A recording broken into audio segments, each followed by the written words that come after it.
Motion second. Unless- There's no money to figure out how to do technically. Bullshit. I appreciate it. Gary, So. What happened to? There's no place to put more.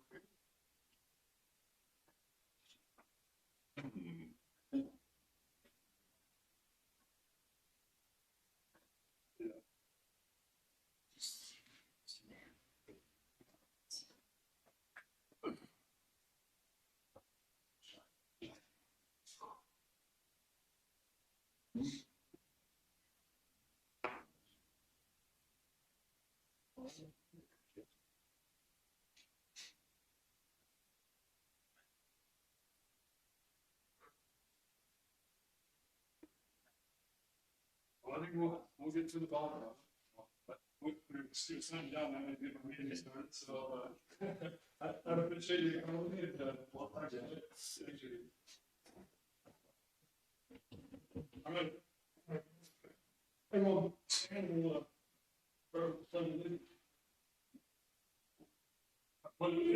To the flag, the United States of America, and to the republic for which it stands, one nation, under God, indivisible, with liberty and justice for all. Father, we thank you for the opportunity to come together again and do business with the county. We ask you to give our commissioners insight, wisdom as they make decisions that affect all of us. We ask, Lord, that you watch over our employees and protect them in their work. We ask you to pour out your blessing. Pray in Jesus' name. Amen.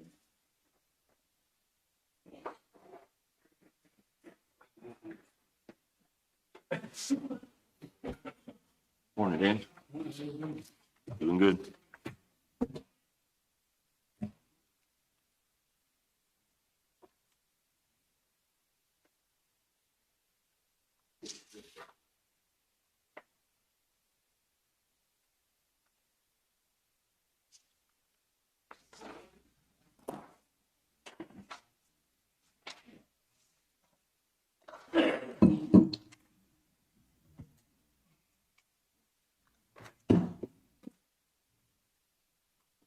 All right.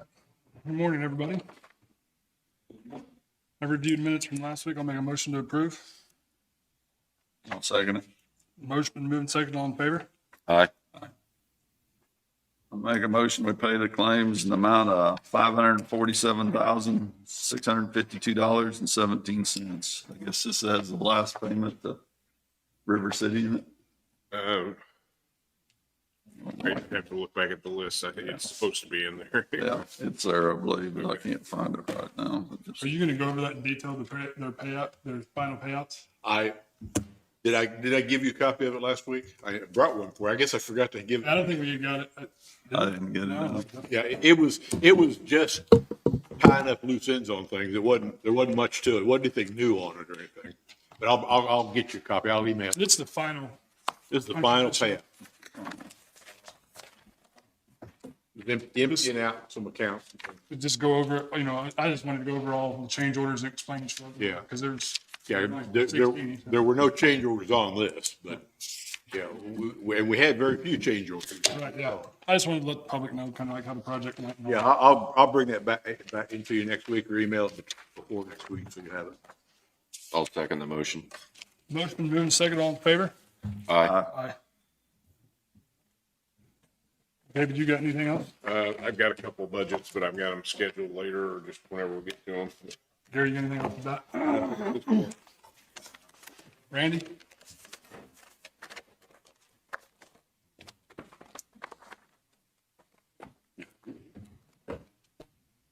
Good morning, Commissioners. Randy Hagwald, Linn County Emergency Preparedness and Rural Fire.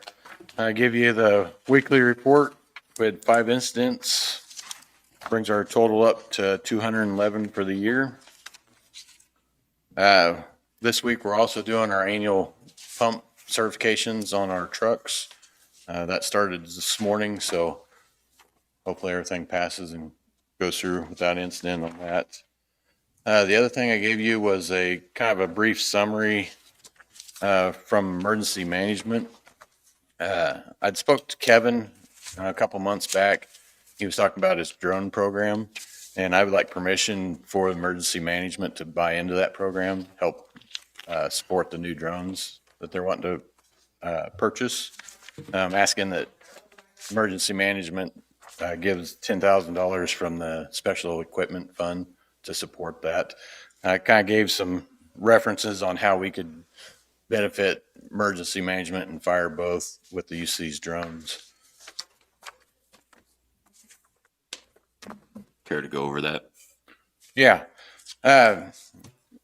So one thing it would do is improve the safety and actually quicken the response on some of these things. The first one is any railroad, motor vehicle, or industrial accident. Kevin's guys could put their drone in the air and go over it and see what chemicals leak in or get the information off the side of the truck versus sending responders up there and put them in harm's way. That was the number one thing right off of with 69 highway, power plant, 2 railroads going through the county, and even accessibility on the railroad. I mean, if we had something that's not near a crossing, they could send that drone up and get it down there quicker, and we could walk down to it and keep us safe. It helped with the aerial views of incidents, wildfires. If we had a big wildfire, I could stand in one section. He could place guys 2 or 3 miles away and show me, hey, this is where the fire's moving, see what's in advance. So it really helped us on the speed of things. And it also allowed us to check on the guys that are out there. They could fly the drones over and see where my crews were if I wasn't getting a response from them. Third is assisting in locating missing persons. These new drones will have thermal imaging to them at night, low light instances. That's going to be valuable. Even that thermal imaging on fire scenes is going to help us because it's going to tell us where the hot spots are. And with the chemicals, it's going to show us what chemicals are cold. So we're going to see where those are leaking from. And then the kind of the major deal is as they get these drones and they're practice with them, learn them, they can actually go through and they're going to be able to map like Mound City. They can fly over it. It's going to map it. And then if we have a tornado or something here or even a fire, we can go back, pull that video up and see what, hey, this is what it looked like before. Assist in finding people after an incident like that too. It would be a nice tool to have in the toolbox for emergency management and fire both. And I think this program is going to be a good program. So I'd ask for permission to buy into this program. Kevin would be kind of the holder of the program? Yeah. Kevin, do you want to talk about that real quick? I mean, do you have a complete plan already, or are you just putting it together? Or? Yeah, we have, we currently have 2 drones in operation. I have 4 pilots. And kind of, in most situations that involve a drone, you kind of have 2 pilots per incident. So it's running pretty well. The stuff we have right now is, it was free equipment. Coffee County granted us their equipment when they upgraded their program. So I sent 4 of our people to Salina to become pilots for that operation. But it's I think it pays off pretty good. We have 2 small drones now. We've had to call in.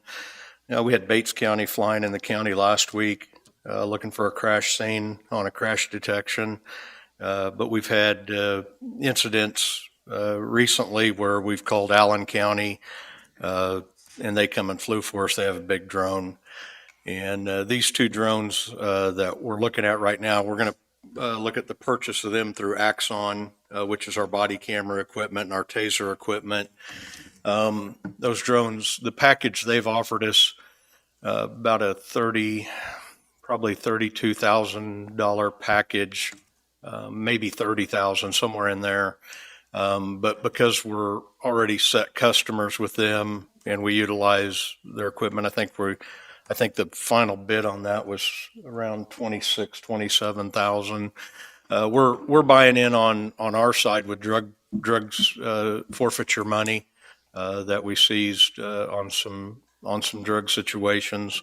So, I mean, our side of it is a pretty simple buy-in because that's one thing that is available to utilize forfeiture money for nowadays. But, you know, I think the pre-inspections of communities, pre-inspections of waterways and things like that, when we start talking about, you know, a lot of times we'll get federal dollars come into the county because of flooding or because of an incident. And I think those pre-inspections are something that's pretty important for those situations like Randy had described. I think there's so many, you know, there's a lot of safety and security issues, just like on his side with his fire units and, you know, in wildland fires and stuff like that, to be able to monitor the units and things like that. But to us, that's kind of what you'd use it for all the time, you know. And I think there's a lot of other instances that you would use it also. I think, like Randy talked about, tracking fire and stuff like that. Of course, you know, when my guys would go over and pilot for him, he'd be the incident manager on that situation, so he'd be dealing with them. They would just be doing their position, their deputy sheriff, but they'd be kind of working for Randy in those situations because he'd be the incident manager. So we're not there to take anything over. We just want to help the program. I think it could be utilized to help a lot of other things too, when it comes to economic development and things like I was gonna that. ask about like is that something that the appraiser's office, I don't know if that's in her, she's gonna talk about her budget today, but is that something that they could utilize if that ever came to that, or can they do something like that? Sure. You know, I think anytime government entities go into classes for education and stuff like that, we're hearing every different discipline within government talk about how are you using drones.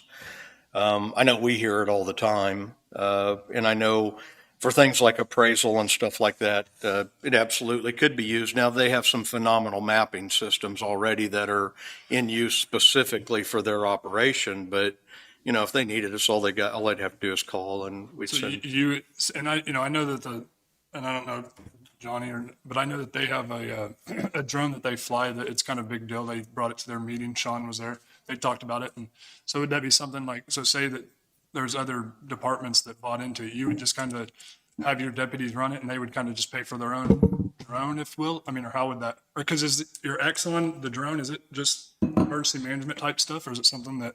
Well, our drones could be utilized for anything. I mean, as far as county government goes, or, you know, municipality as well. I mean, we'd fly anywhere. We fly all of our major events anymore. You know, the fair was probably one of our biggest major events. You know, they have a lot of rules and regulations as to where they can fly and when they can fly and things like that. The biggest drawback in the program, it's kind of like if you have to call in if you're calling in a helicopter, say, to fly out an injured person or something, you're always at the will of the weather. And things like that. So there are limitations. There are times where the pilot might say, no, I can't fly because of, and they're, you know, insert whatever, high winds, tornado, whatever, you know, because it is a expensive piece of equipment that you're putting in the air, and you kind of have to weigh out the value of the project versus, you know, am I willing to lose my equipment? So, you know, we're just wanting to, I've already got guys who are ready to get involved. It's huge in law enforcement. And you know, they're all piloted up. They have about every flight measure they can take. You know, they're certified for it. And like Randy said, the drones we have right now, they don't have, you know, like a infrared type of technology on them where they could see heat and stuff like that. These new drones do. So I think that could be very beneficial, especially if you're, you know, searching for a dementia or Alzheimer's type patient or a child or something like that. I think there's a great value to that. So, Does it have like some kind of like every 5-year maintenance upgrade or anything on it that has to be paid on, or do you know? no, we do. It's a yearly maintenance program. Our maintenance package for year one is part of the package with the purchase, and I think it was the premium maintenance for year one, and then we'll go back to the basic maintenance for year 2, 3, 4 on down the road. And it's about $1,000 a year to maintain the equipment. Now our pilots, they have to, you know, they keep their certification through training and through response. So every flight hour they have, those are all logged and stuff and sent back in. So that's how they keep their stuff up. So, but we'll take care of all that through the sheriff's office. And I wanted to get better equipment, honestly. So I knew if I went to fire and emergency management that they would have dollars available there too. We're going to take care of the lion's share. We have 18,000 to put toward the project from our local dopers who forfeited dollars for that. So we're going to put their money toward our side of the project. And we wanted to be able to, you know, upgrade our equipment to a point that it was, you know, really good stuff. Rather than just kind of getting the what we have now, where we can't really fly at night and stuff. So night flight will be big. Being able to see heat signatures will be probably paramount in the project. But I think it'd be a good thing. And I know a lot sheriff's offices, emergency management products have kind of joined up on this to get the better stuff rather than just getting the minimum. So are you still in works with getting the contract or getting everything set up, or you pulled the trigger? Or? We're ready. We have a contract with Axon that's available until the last day of the month, and then the pricing will change. But yeah, we're totally ready. We've put the project totally in place, and we're ready to go. It's just what level of equipment are we going to purchase is what we're basing. When we went to emergency management and asked them if they wanted to be involved, because we can benefit them.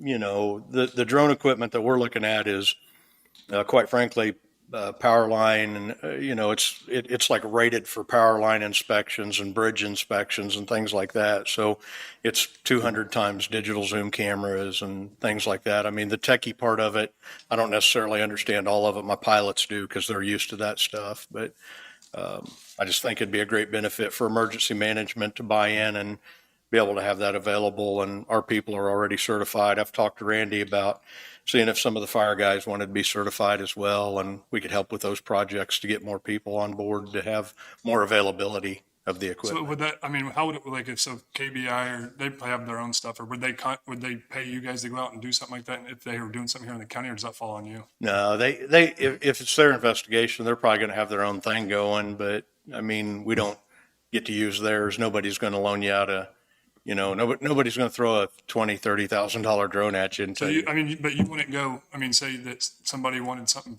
personal, would you, and your deputies weren't working that day or whatever, and they were certified, would you allow them to? No, not we like, can't because we're registered with the FAA as a government entity utilized for government projects. So you have people who do it for real estate or insurance, and they have different types of licensing. like you were talking about like the bridge inspections and stuff like that, and I didn't know if that was something that they would like, because we have county, you know, bridge inspections, they'd follow an inspector around and you. If it's a county operation, we would be able to fly that situation. Yeah. But if it's not a non-county operation, we wouldn't be able to. Gotcha. So we could help or support any other government entity based on our licensing. Any other questions? Thanks for the details. You guys got anything? Thank you, gentlemen. I don't know. I think it's sounds like a pretty good program, and I think it's important that we keep up with times. So I'd make a motion that we, is it 10,000? Yes. I'd make a motion that we, allow Randy to, spend 10,000 of the special equipment fund to, help fund the drone program that the sheriff's department supports. That'll come out of this year's. Yeah, and I'd spoke with David, the money's there. Yeah, that one, it's a non-budgeted fund. It's a savings where we've been putting money into it, so it won't affect tax amounts or anything. Okay. I'll second it. Motion been moved and seconded. Any more discussion? Kevin, thanks for reaching out and including them in it. And so, motion been moved and seconded. All in favor? Aye. You guys have any other questions or anything?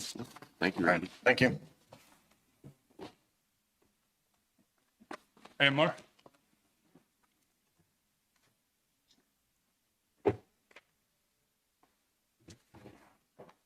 Gentlemen, Virgil Swanson with AMR, and I apologize, I didn't know Galen was gone today, so I have absolutely nothing for you and no numbers or whatnot unless you had a questions or anything that I cannot answer probably.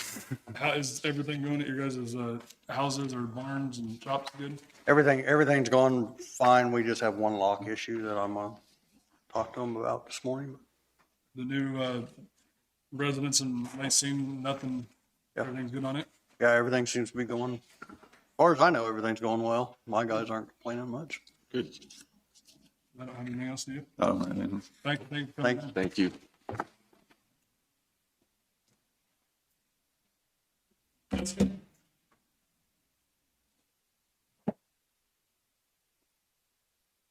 Good morning, Jessica Hightower.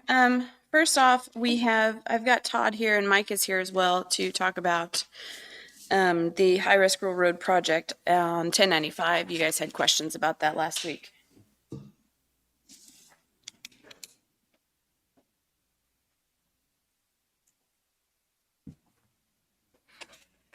Good morning, Commissioners. Todd Moeller, Linn County Asphalt Division. I'm up here to talk to you guys about 1095 and the project that's coming up. If you have any questions in regards to it, I'm not sure what all needs to be discussed is relevant. So she talked about the grant and it, just so people on the camera and everybody else, the grant covers stripping, painting, and signage, correct? So, Clearing, the brush clearing, things like that. and it would only make sense to redo that part of the road if we're gonna do it. I agree. Before we do the signage and the striping and all of that. When was it last repaved? That's my question. I'm not sure. I'd have to go back through the records. John Byington, I believe, was the last one to have any kind of thing done to that. It was chip sealed in 2020. Was the last time we had a chip sealed. We did patching on it in 2020 also, here and there patches on it. But as far as an actual full overlay, I'm not sure of that. It's probably had to be 2016 or better. How long does a chip seal last? Chip seal road, if everything's good, we do it on a 3-year rotation. So it's actually was scheduled to be done here within the next year or two. So it's not a bad time to get it resurfaced if it was going to, because it was actually planned for 2026 to be resurfaced anyways, because I wanted to do Wall Street this year, the rest of Wall Street next year, and then I was going to move up 1095 and try to get everything on 1095 done over the next 3 years. So then it's a 2025 grant, right? So will you just want to do the second part of Wall Street and you'd go do that instead over there? I'd rather just go ahead and do 1095. That way it's done. We got the signs, we've got the clearing. That way, if we get clearing and everything done, any damage we do to the road with, track hose, like that, the repaving will be fresh. I don't want to do that afterwards. So if we do the resurfacing next year, it would be fine. That would give us this year in the wintertime to do any clearing that needs to be done or anything of that nature. So Wall Street was Is probably, that gonna work with the grant timing? The work for the grant, it will be done in 2025, but if they see anything in our right of way that needs cleared now, they can go ahead and do that. Yeah. So we'll asphalt it in 2025 then? 24, well, asphalt in 24, and then we'll do the grant work in 25. Yeah. so you had Wall Street on your to-do list. It's got to be an issue then. Yeah, Wall Street, the first half of Wall Street, which is what I've got scheduled to do this year, has got a lot or had a lot of bad swags. We went through and patched a lot of them because if we don't patch ahead of time, then any asphalt we put over just kind of settles back into our ruts and breaks. So we go through and try to patch ahead of it. And then when they come in and resurface, we're getting the most out of what they're putting down on the road. And it actually gives it longer life. So we're Down around, is it gonna mess up, the safety of people driving on the road? Or no. Mess your plans up in your budget by, No, because the distance of what's going to be done on 1095 is going to be the same that I have scheduled every year. It's 10.5 miles, or 5.5 miles, sorry. So Just put Wall Street off till the following. I'll put the second half of Wall Street off to the following year, and then I'll do 1095 south the year after that. So everything in that area will still get done within the same time frame. It'll just be kind of jumping around at that point. And then after that, I'll finish 1095 north and the other road, and then from there on. you guys got anything else?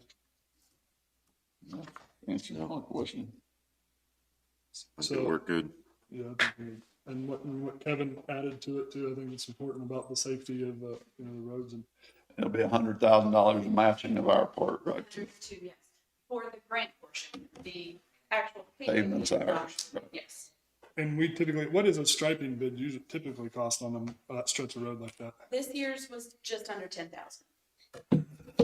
But you're putting But rumble it's strips. different, it's just regular paint. What the engineering, the local road safety plan calls for a higher grade reflective paint because of the danger involved in that road.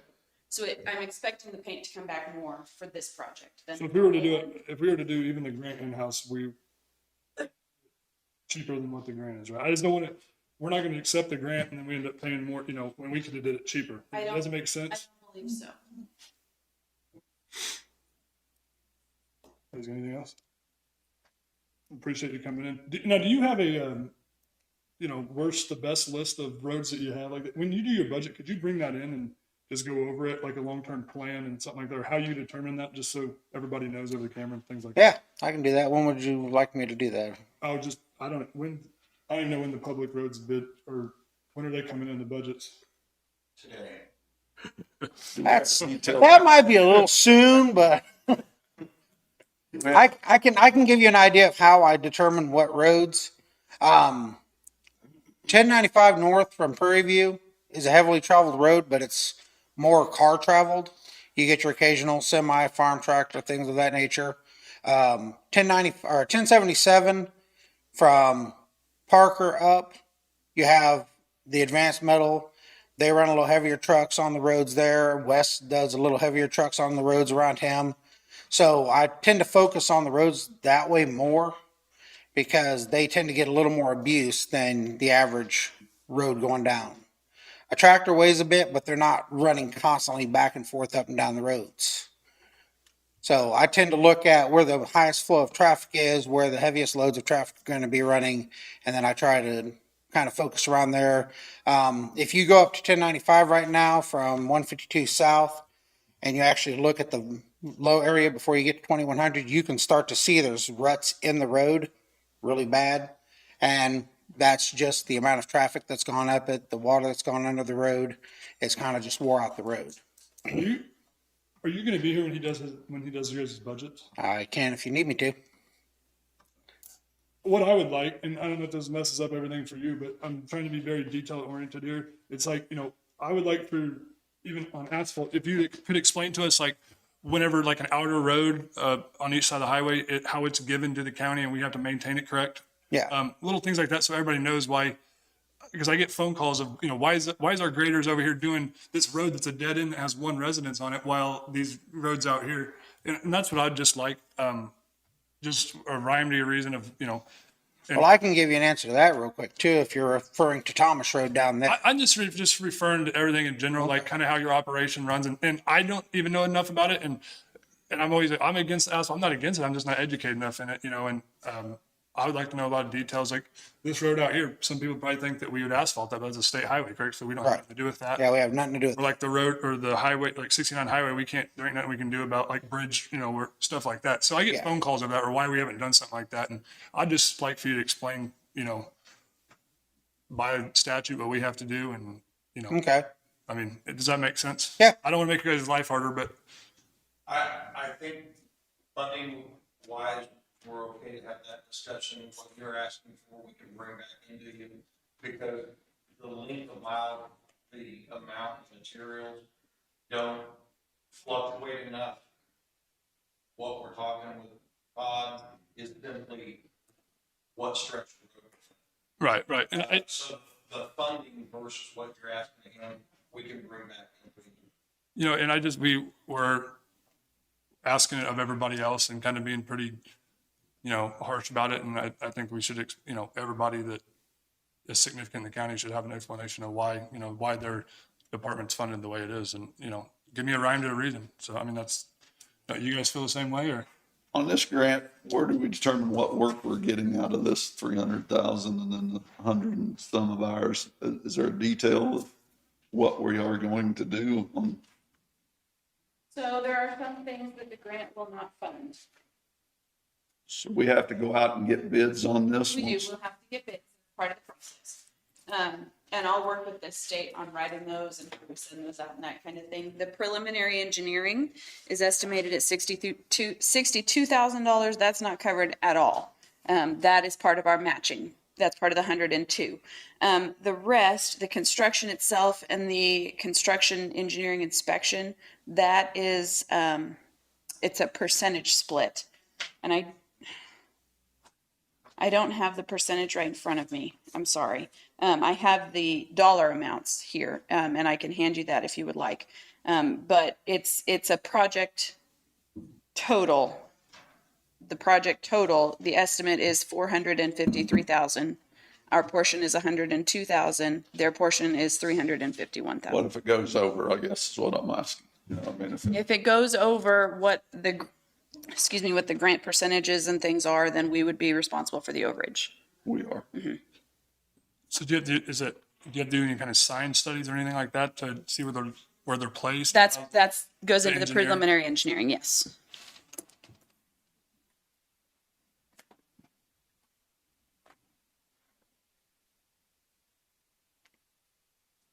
And we do have to have a decision on this today because it's due the 1st.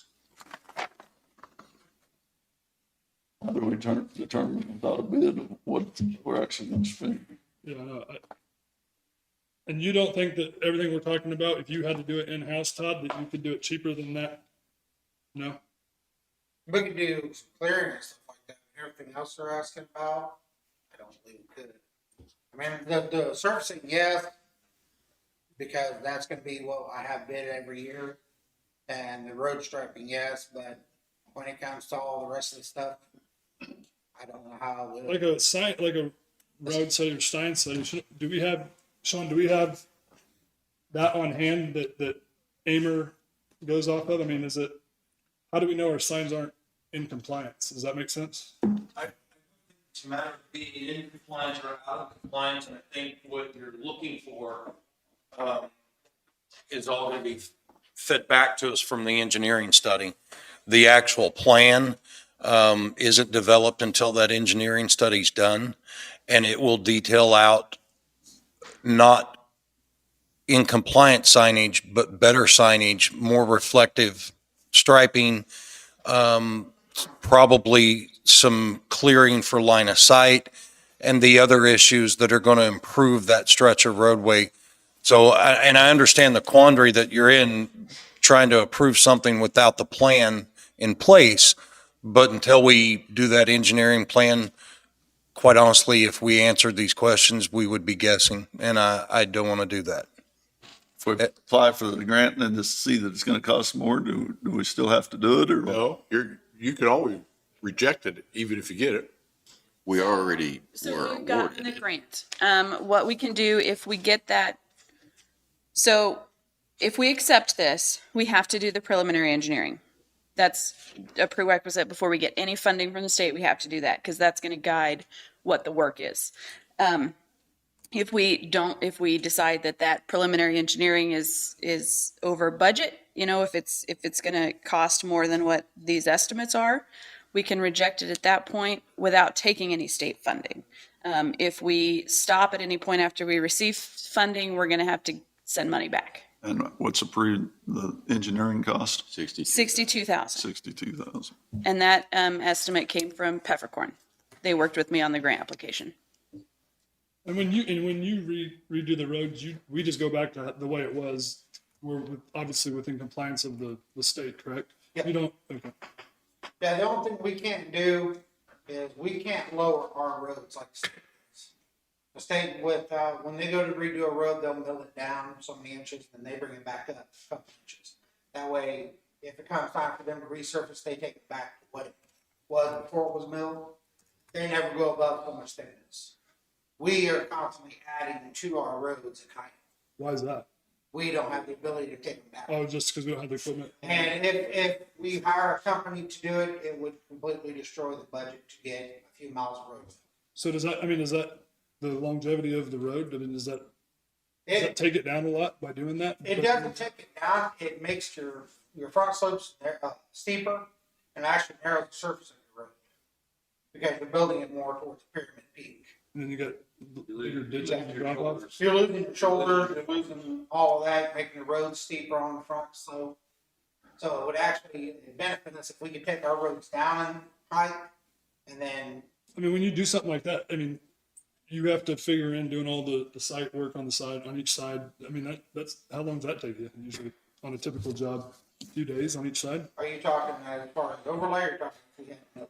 If you had to, if you had to overlay it, I mean, We can overlay like we did, Bright Cliff Road, because we had to give time between lifts. We were doing 1,400 foot in 4 or 5 hours. but then you had to go back and do the shoulders, correct? Right, Which you want to be doing with the milling, which. right. takes away And time. the problem we have now though is when we do an overlay, we can't put shoulders because there's nothing for it to build against. Our roads are so steep that when we go to put anything on it, it'll just go straight down onto the ditch. We have nothing to put against that to hold the shoulders in that would be sturdy enough for anything to drive on. So that's why if you drive a lot of our roads, we don't really have shoulders on them. And that's why they want the more reflective striping. Exactly. So So it that's, sounds like you would personally like a milling machine. I really would honestly like them just because if you go to 1077 and 600 road, we replaced the culvert there. And as I was telling Mike, we cut it with the street saw to dig out the asphalt. It was 11 inches thick. And that was, the street saw couldn't get through it. We ended up having to break it out the rest of the way with the back. So, So would that, I'm just educated, sorry it's taking so long, but I mean, when you raise it like that, do you get, are you more prone to getting more or bigger divots, deeper divots, and like when the 2 lanes you're driving on? you can, yes, because you're actually making the traffic focus more in certain spots. And the thing that's wearing out our roads a lot is traffic runs in the same spot all the time, much like a gravel road. If everybody drives in the same lane of traffic because it's the easiest to drive in, the road will create the divots. And then we've got to go back with asphalt whereas they can split it.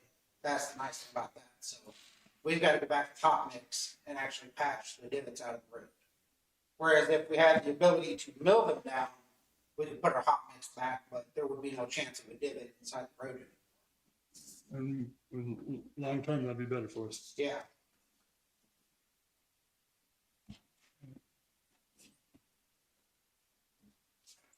You guys got anything else? I don't know. You want to present your terms of your grant? Or like, the details of it? You want a motion, right? I mean, could you just state it one more time?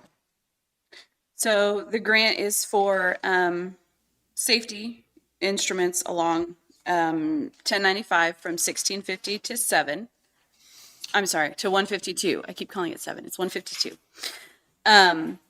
It will include reflective paint, hazard markers, clearing ditches, updating curve signage to MUDCO standards and other safety measures as indicated in the engineering reports.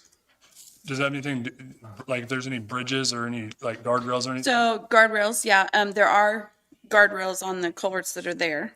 So if those need replaced, that'll be included in the preliminary engineering. It'll also include guardrails along the curves to help keep people on the road.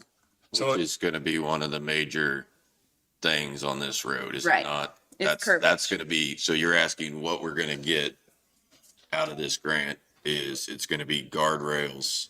around all Guardrails the and sign- curves yes. On this stretch of road. Yes, that'll be part of it, yeah. And the goal is to increase safety along the roads, try to decrease accidents.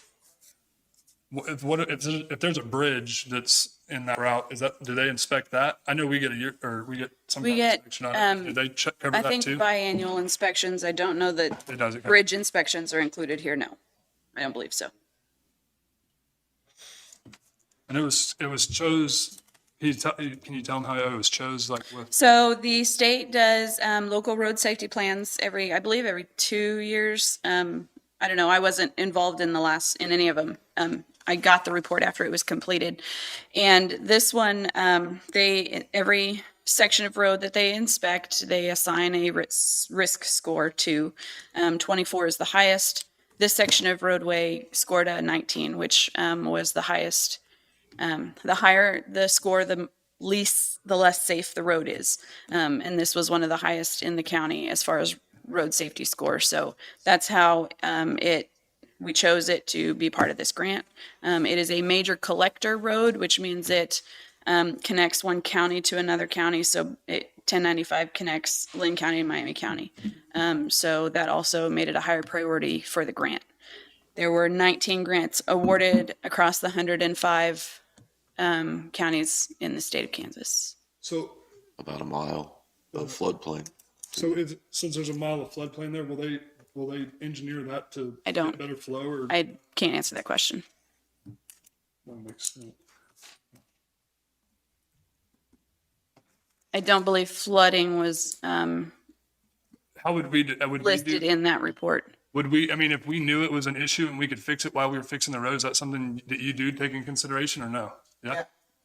But we would be spending much more money if we're putting Not gonna in more fix the box floodplain. culverts. Yeah, I mean, like, just like the flow of the water is what I'm talking about. Is there an easier way to A make the lot of culverts? 1095 through there has been rock lined and shot rocked already through the years because of the amount of flooding that's happened over the years. It does still flood, but it doesn't take the road or anything. It doesn't erode the shoulder. That's what I'm. Yeah, the road, the shoulders are pretty much intact after a flood. So There was some maintenance done on it in like '07 when the big Yeah. flood was through. But yeah, it was 152 was the one that was ate away at that point. yeah, The state road. 1095, pretty stout road as far as shoulders and everything else goes. It's got spots where the water does cross a little heavy, but even then the road doesn't erode at all. I mean, there's no real maintenance has to be done afterwards other than the cleanup. So, And just barricading because it's unsafe to pass through. Yeah. yeah. Just trying to think of taking everything in consideration, like, so you don't have to come back and say, hey, and then we beat you up. I don't want to do that. You know what I mean? So, you guys got any more questions on it? Jim, you got anything?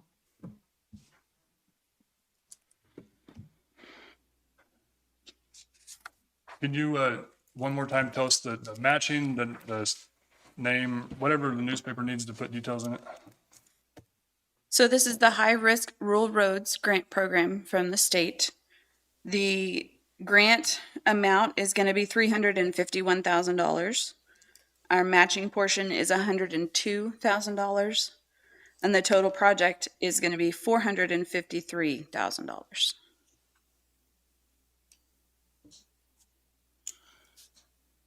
Is this grant something that that grant company that what's her name?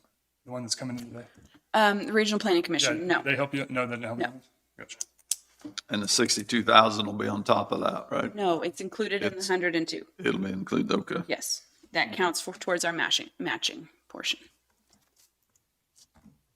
I'd make a motion that we accept the grant and for the high risk rural road, is that correct, right? Yes, And our matching part is 102,000, yes. and then theirs is 351,000 for a total of 453,000. For 152, right? 1095 from 1650 to 152. There's the details. That's my motion. I'll second it. Motion been moving second. Any more discussion? All in favor? Aye. Aye. And that needs all three signatures, please. Susan will be here at 10:05 from Regional Planning to discuss the MIH contract. I also am bringing my budget back to you. I was able to get a hold of Gabe Peppercorn about the industrial project, the industrial park project that we discussed last week. He thinks $50,000 will get us engineering and utilities enough to get listed as a certified site through the state. Plus another 10 if we have to have it surveyed, so 60 total. I've got 50,000 set aside in special equipment for that. So we can What I had presented last week was $10,000 in the budget for industrial park improvements. I think if we make that 15, that would cover it for next year for getting that project done. We could, I mean, I don't want to, I think if we leave it at 60, we're going to be cutting it closer than I would like to. Or we can budget the full amount and whatever you guys want to do. And you wanted to be able to get it state certified, that puts us in the running for a Yes. land up. To be able to, yes, to be able to submit to RFPs. Yeah. So this is going to be developing the plan of what we'd have to do to have it site ready. Yes. To get people interested in that site. Yep. And then we would still have to enact that plan to make it site ready. So for the certified sites program, you don't have to have, if you have plans in place to get the utilities to the program, to the property, you still qualify for the program. You don't have to actually have spent the money yet to move the utilities. I believe I have a meeting with him later this week to work out the details on exactly what he's quoting me. But what he told me on the phone was $50,000 for the engineering and the utilities to get us listed as a certified site through the state program, plus $10,000 for surveying if we have to have that done. But no build out like entryways or nothing like that, so we can leave that and do the. Right. Distributions, right? Right. Because we may have someone who comes in and wants 50 acres. We may have someone who comes in and wants the whole parcel. And then that's why we just leave the utilities. We get the utilities to the property, and then we can work with any business that's interested in going in there to meet their needs. What, didn't you have a grant one time that talked about putting roads in there? Or was that? Applied for one, didn't receive it. I think it's pretty important that we put a lot of focus on our industrial park and put it out there for. I'd be in favor of doing what you want. Okay. So then how much do you want to put in the budget this year for that? What are you thinking? How much do you have in there now? You said. I've got 50 set back. And you Yep. need 60? I need 60. So with the budget that I gave you last week, with the 109,200 total, that was including $10,000 for industrial park improvements. So that's what he told me today that he thought it would take for $50,000 for engineering and utilities and $10,000 for a survey if we need it. So, I mean, we can leave it at 10,000 if you want to. We can push the survey back to the following year if we hit that. If we go over 50 for the engineering this year, we've got a little bit of wiggle room. I would like to, if we're going to do it, get it in the running. I mean, get it done, get it in the running, do whatever we got to do to market that thing. I don't Okay. talk about it and push it and then wait until 2 years now. Okay. That's my opinion. What do you guys think? I'm in agreement on that. I think we need to start moving forward. We've got an asset over there that we haven't done anything with.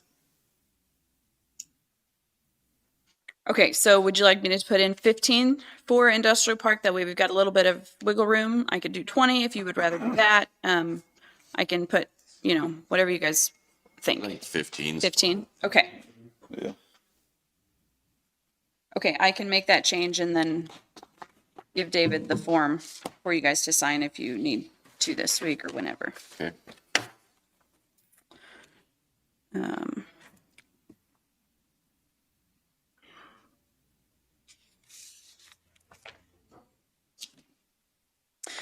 Okay, the other thing that I just wanted to give you an update on, I believe I told you last week I have a draft of the RFP for the airport. I'm still waiting on the company to review it for me. I'll bring it to you as soon as I have that back. Do you guys have anything for me? We've got rid of the fuel over there. Have they? No. We're So, I think that if we're going to market it for an FBO, if we're going to try to do that, we just need to leave the fuel there. We need to not sell the lights. We need to decide if we can get somebody in there to run it. If we can't, then we need to talk about selling off We need to the leave the assets, fuel. I think. mean, if it's just sitting there, is that a good idea? It's, I was gonna ask you, Huh? You'd find it. I mean, is it good? Just Well, I don't know how long it sits there, is what I'm saying. Might not be a good idea just leaving it sit there for a long time. it's been there since October. Mm-hmm. So I don't really, there's no ethanol in it. I don't really know how long fuel lasts. I don't know if not having ethanol makes it last longer. I don't, We don't really have any other options for it either, right? right, not right now. And we did away with our credit card. It's, yep, that account is closed. I think fuel sitting there, it don't get better. I agree. I'm not certain we shouldn't get rid of it if, So go ahead and do that. I would say, if it was me, to go ahead and get rid of Okay. fuel. I'm fine. Okay, we can do that. Because if it gets bad on us, Just out the money, yeah. right? Okay. And that thing you were talking about, the FBO or whatever, does that cover the PAPI lights and all that stuff too? Because it was all grant driven, or how does that? They would just utilize them. They would Okay. put them in and use You're, them. you're talking about the operation, okay. Yeah, yeah. Did you ever hear anything from the states on about either trying to sell No. those things? Okay. No. They have not gotten back to me. At this point, I'm not sure they're going to. So if we just sell it, we'll just say no. I mean, if we just sell it, we run the risk of, which, I mean, it's, you know, up to you guys, but we run the risk of having to repay that grant money on a prorated basis if they decide that How many we years ago have to. was this? 2019 is the last time we received funding. It was $200,000 is what we received. And that covered the, PAPI lights and the runway lights, And the I runway believe. lights, right? Yeah. but the PAPI lights are in a garage right now. They're massive, correct? I haven't seen them. Well, I heard they're big for, I haven't seen them. I think we, Susan's here. Whenever you guys are ready for her, we're scheduled on at 10:05. Thank you. Thanks. Jim, the almighty Google says that aviation fuel has a shelf life of 1 to 3 years in a tank, so. I would be getting rid of it if it was me. Thank goodness for Google. Yeah. Kevin, are you ready?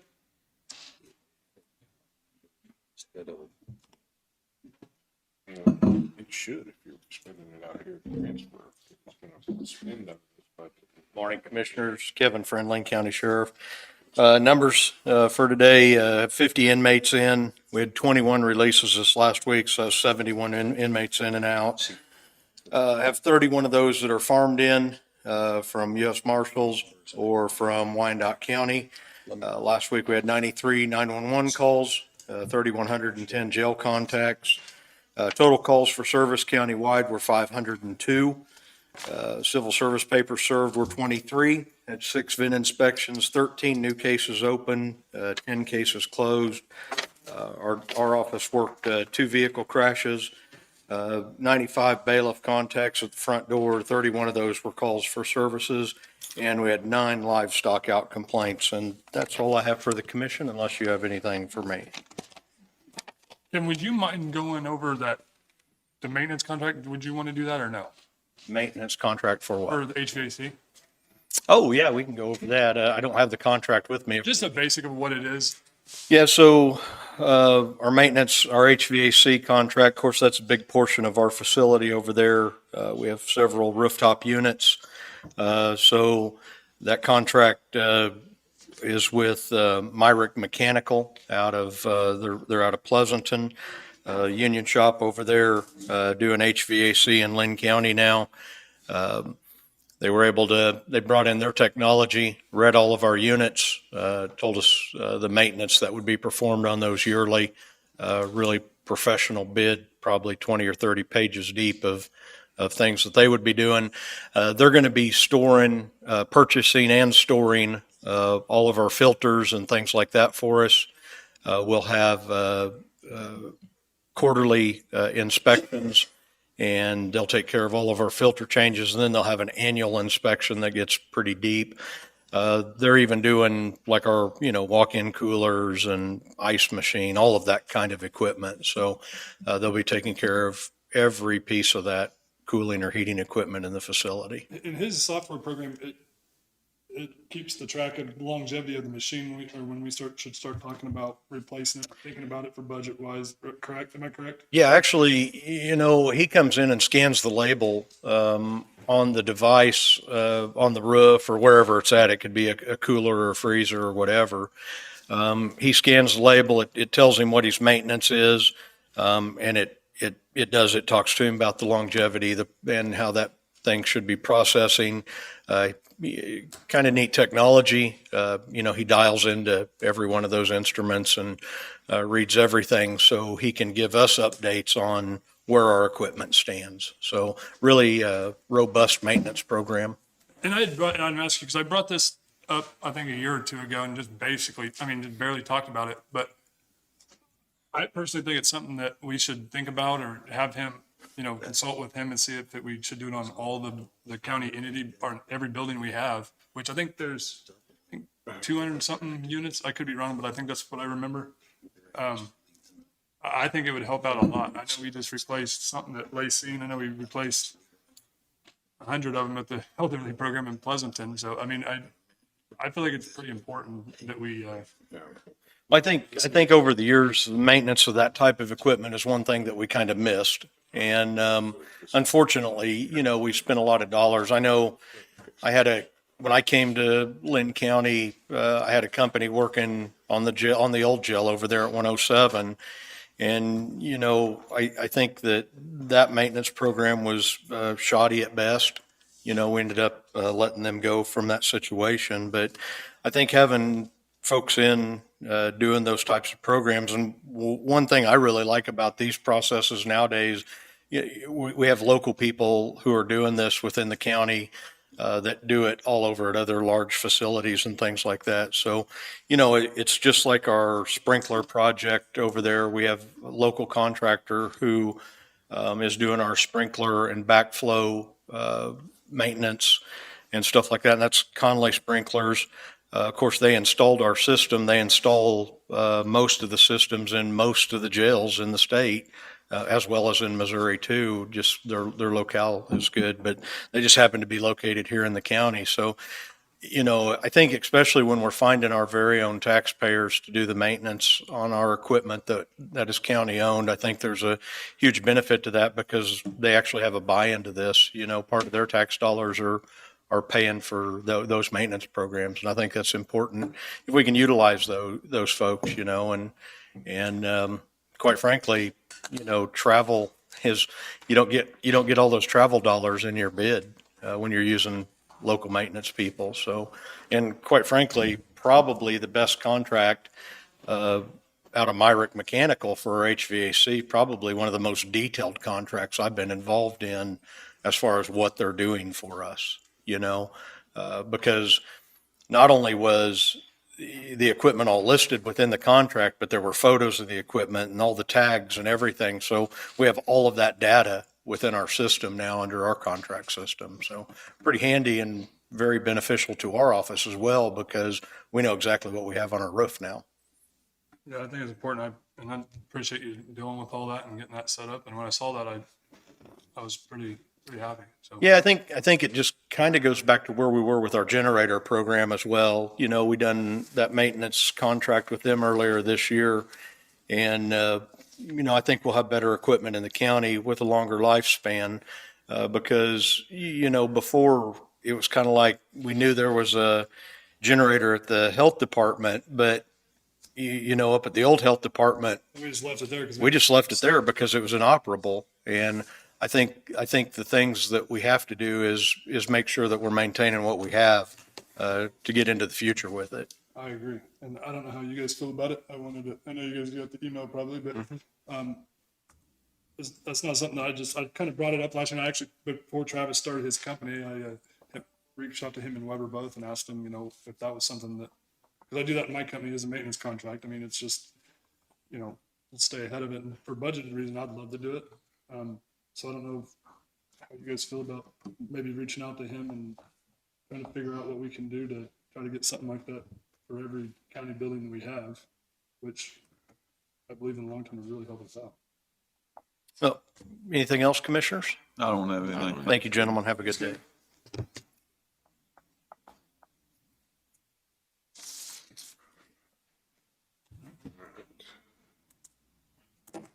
So I had Darren for his budget next on the list. Oh, at night, okay. Come on up.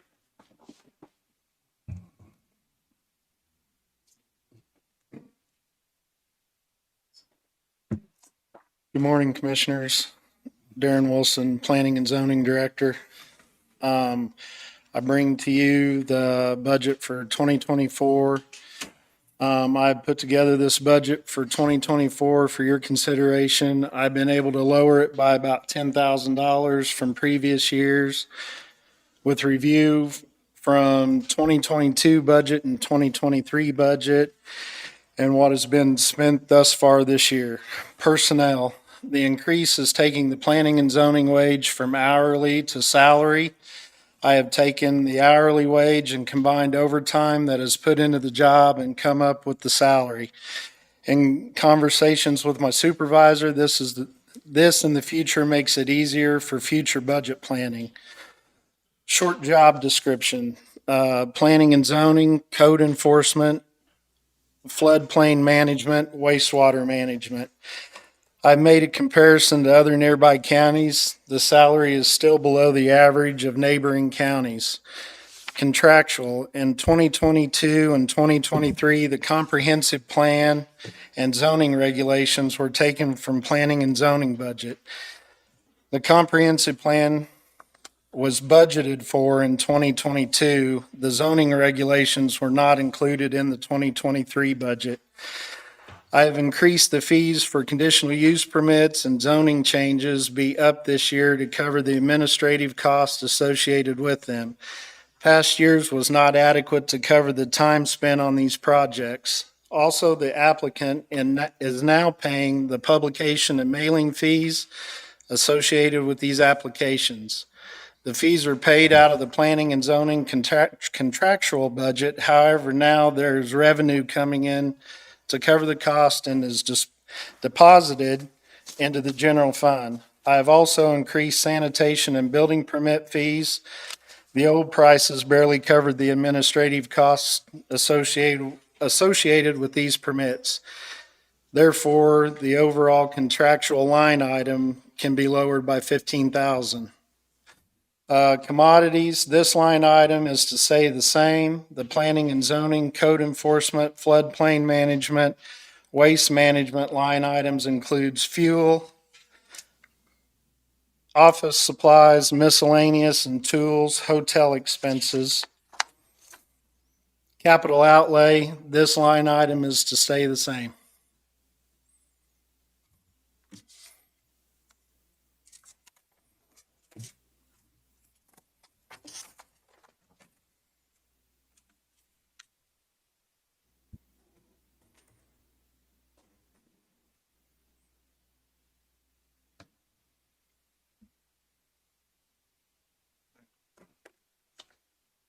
You got anything else to go with it? I mean, do you? Sorry, I'm still trying to log on. See, I had it on my phone, but. You guys got any questions? I don't. Is there anything you want to add that you want to do in your department, or we should be doing that we're not, that we need to think about, or anything like that? I think over the past year, there's been a bunch of changes made. And as of right now, I think planning and zoning and code enforcement's going pretty well. Then you're working on that. We have a meeting on that next week, correct? I mean, finalize that. Yeah, tomorrow night is planning and zoning special meeting at 6:30 with Mr. Kopp. And then next Wednesday at 9:00 is with the commission. And you're right, we have changed a lot of stuff. Appreciate all the hard work you do. I know you do a lot. We talked about, so I'd be in favor of continually approving the budget at $88,500, which is a $10,000 decrease from last year. The planning, I said, is the planning and zoning budget, so it's $10,000 decrease from last year for a total of $88,500. That's my motion. I'll second it. Motion been moved and seconded. Any more discussion? All in favor? Aye. Aye. Anything else? I don't think so. Thank you. Thank you. Aaron.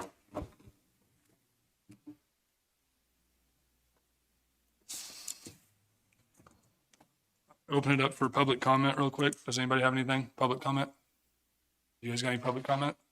Yes. If you want to come up, can you come up and state your name and what you have to say or ask or share?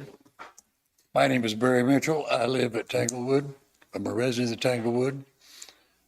I came to the meeting to see if we could get an update on our gate destruction turmoil. See if I could get an update on what's happening, what's supposed to happen, what might happen. County has retained an outside law firm to do an independent investigation. That investigation is undergoing right now. It's in process. I can't make any other comment about the details of that, but they're working on it. Is there any kind of time frame that we might look for, or? Not that I'm aware of. They've agreed that with us, that it needs to be done sooner rather than later, but it takes time to do these things. Does you guys, or are we working side by side with their HOA or anything like that? Is there, can we send them a letter and to let them distribute how they need to? I've told them every time they come in. So I've told them everybody the doesn't same have to thing. come in and talk. I mean, They're doing that on purpose, Danny, to keep pressure on you. I mean, I appreciate it. You can come anytime you want and visit with me. I don't care. It doesn't matter to me. You can come here anytime, but you know, can we ask their HOA? I mean, I don't think that'd be out of line to ask them, can they consult with you on the public details? I've got frequent calls from members or officers of the HOA, and I've told them exactly what I tell them in here. We're working on it. It's been assigned. It's been in progress. I know that they've been in touch with some of the departments. That's all I can say. In so many cases, the squeaky wheel gets the lubrication. We want to be sure that the commission is aware that we are still concerned.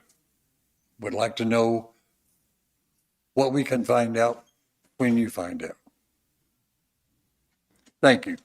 Have you guys talked to the prosecuting attorney? Have you visited with him or anything? Say again, sir. The prosecuting attorney over here, their prosecutor, Burton Harding? Have we talked to him? Yeah. I'm sure the board has talked to them, yes. I haven't personally. Because we don't get shared with the cases like that. We don't know nothing about them, and they don't come in and share it with us. It's not something we dealt with. We know just as much as you do, so. But we hear you loud and clear. But thank you for coming in. Did you just say that I might get more if I talk to the prosecuting attorney as opposed to you? You didn't say that. I said that he might know more than I do, and I don't know a lot. So Thank you. thank you.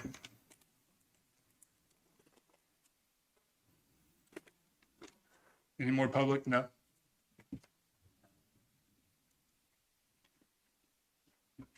Good morning, gentlemen. My name is Bruce Hobbs. I'm a resident of Tanglewood also.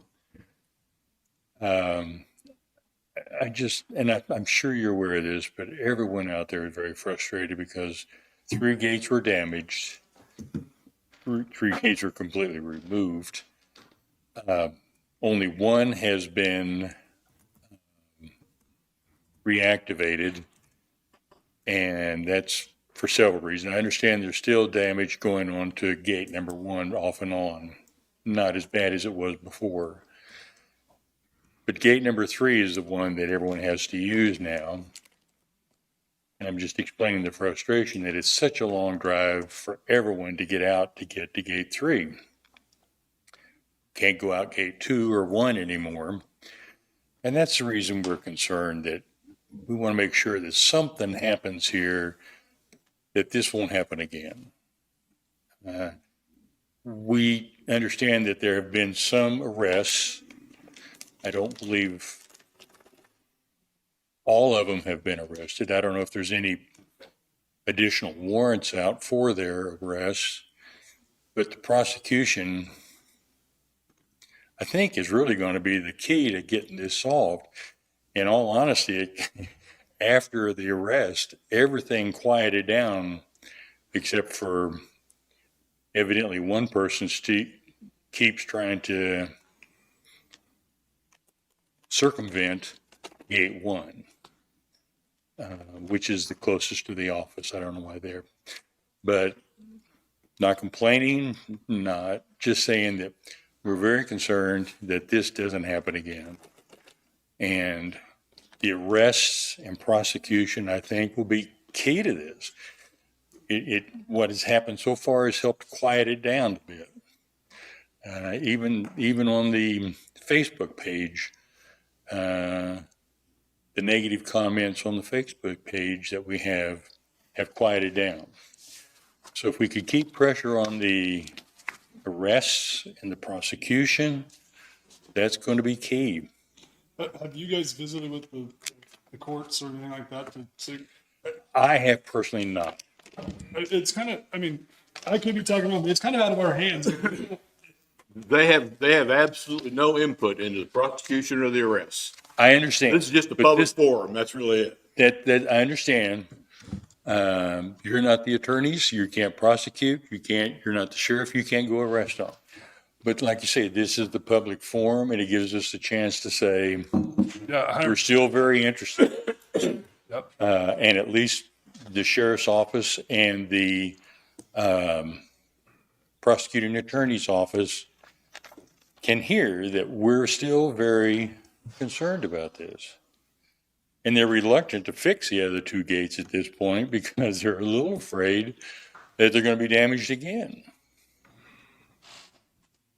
And that's really all I wanted to No, say. you're more than welcome to, I'm not trying to put you guys out, or send a letter. That was, you're more than welcome to come here anytime and talk during public and, voice your opinion. I invite you. I just wanted to try to help us try to do something because we can't do a whole lot, but if we could.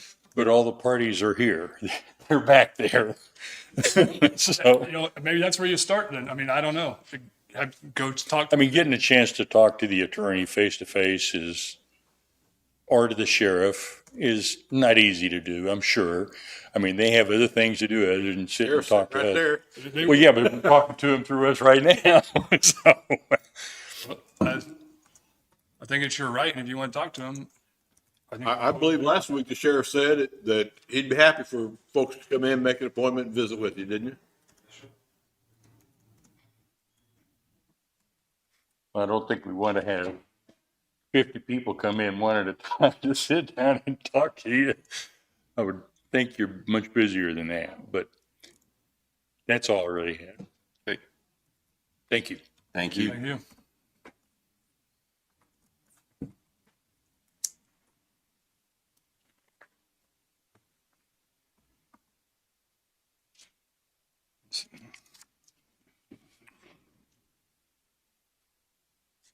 All right, looks like we got Susan with SEK Planning Commission, excuse me.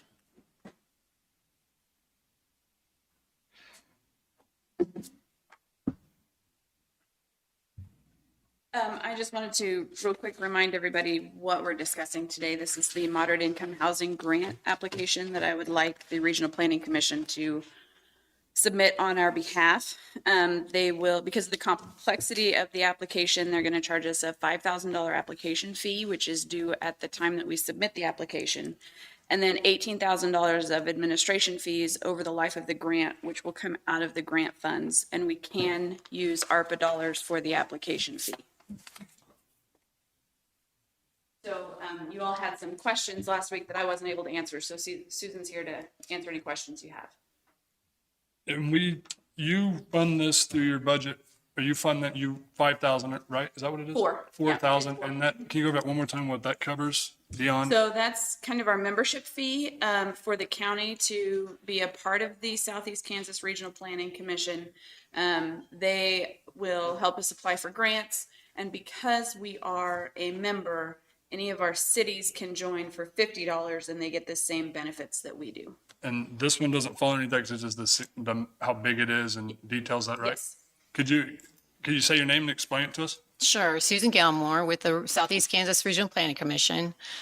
Yeah, we do provide free grant writing services on some applications like CDBG and some of the other more commonly known applications. But for the MIH applications, we do have an application fee because it does require us to work directly with developers. There's an added complexity with that. Every project's different. The applications are very detailed and arduous.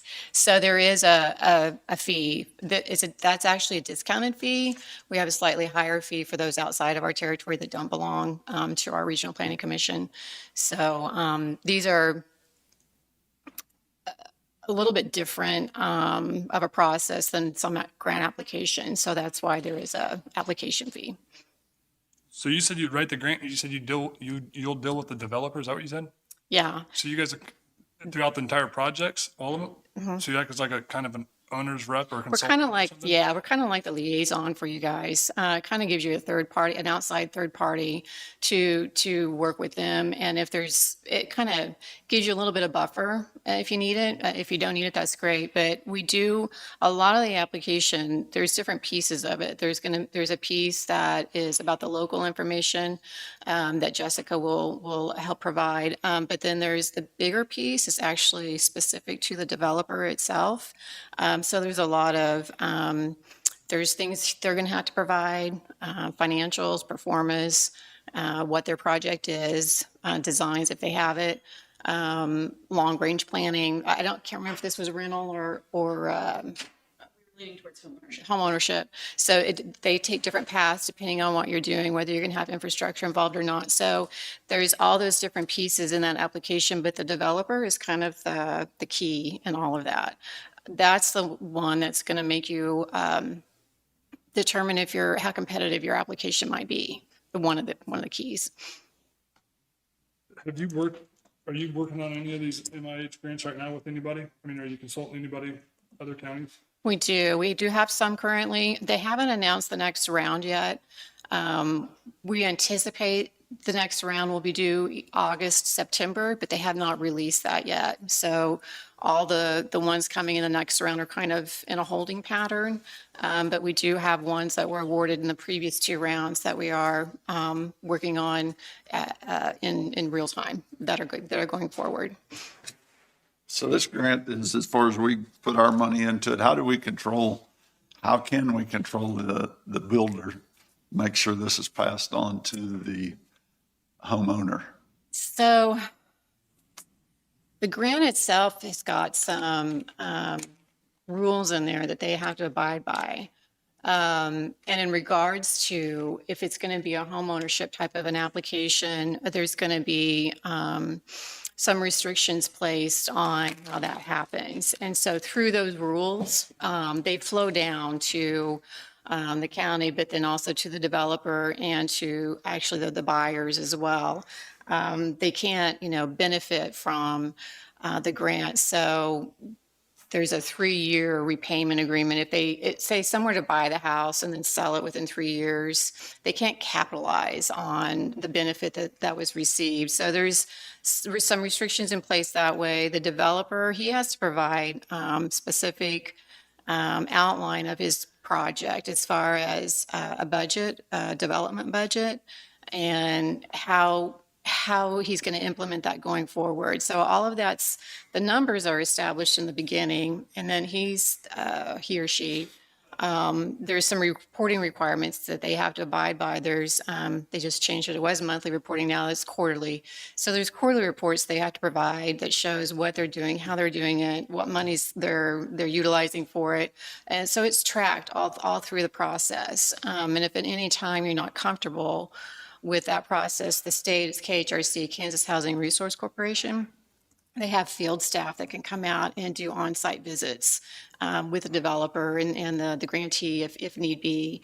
They're really pretty good about establishing in the very beginning what the expectations are. They come out before they will let you give the green light to start the project and meet with the developer and county, if they so choose, to go over the project and lay out those restrictions and requirements. So it's They're very good at working with developers, so they understand kind of the intricacies with that. My question is, with the housing market, the market dictates the price. So I don't know how we do this. There are some things you just don't have control over, but I can tell you that the concept of the program is, it originally started with, for rural communities, we've seen developers struggle to develop because there just isn't that real estate value in your small community. So your appraisal values are lower. So it doesn't make sense for them financially to build new builds if they can't make money on that. And so this was intended originally to provide that, what we call gap between the appraised value and the selling price. So whatever, and that gap is a guess because it changes and fluctuates all the time. But we still have it in rural Kansas. It may be smaller, bigger, depending on the economy. But material costs after the pandemic really hit the developers hard. So that really, what gain we were seeing really took a nosedive after that. And so this is just added assurance to help the developers feel comfortable with putting money into new development. And so that's the concept. Is it 100% perfect? No. But are we seeing new housing developments go up? Yes. So the big picture is yes.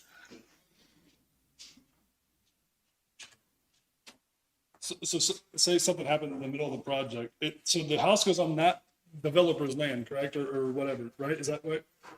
It depends. You can set it up however you want. I don't know what concept you guys had. So what happens if in the middle of it, something happens and then it's not going to go up anymore? Does that fall back on us to take care of the half-done project? I mean, how does that?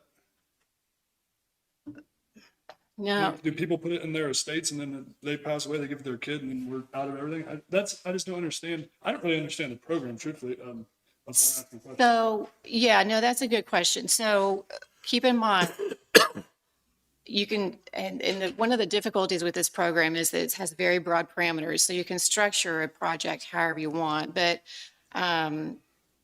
let's say you structured it to where they own the property and are developing it and they're receiving a grant only for a portion of that per unit. So it's not intended to be 100% grant for them to go out and build projects. It's a portion of each unit. So let's say you decided, and honestly, this would be in conversations with your developer to decide what gap are they feeling they have in this project? Do they need?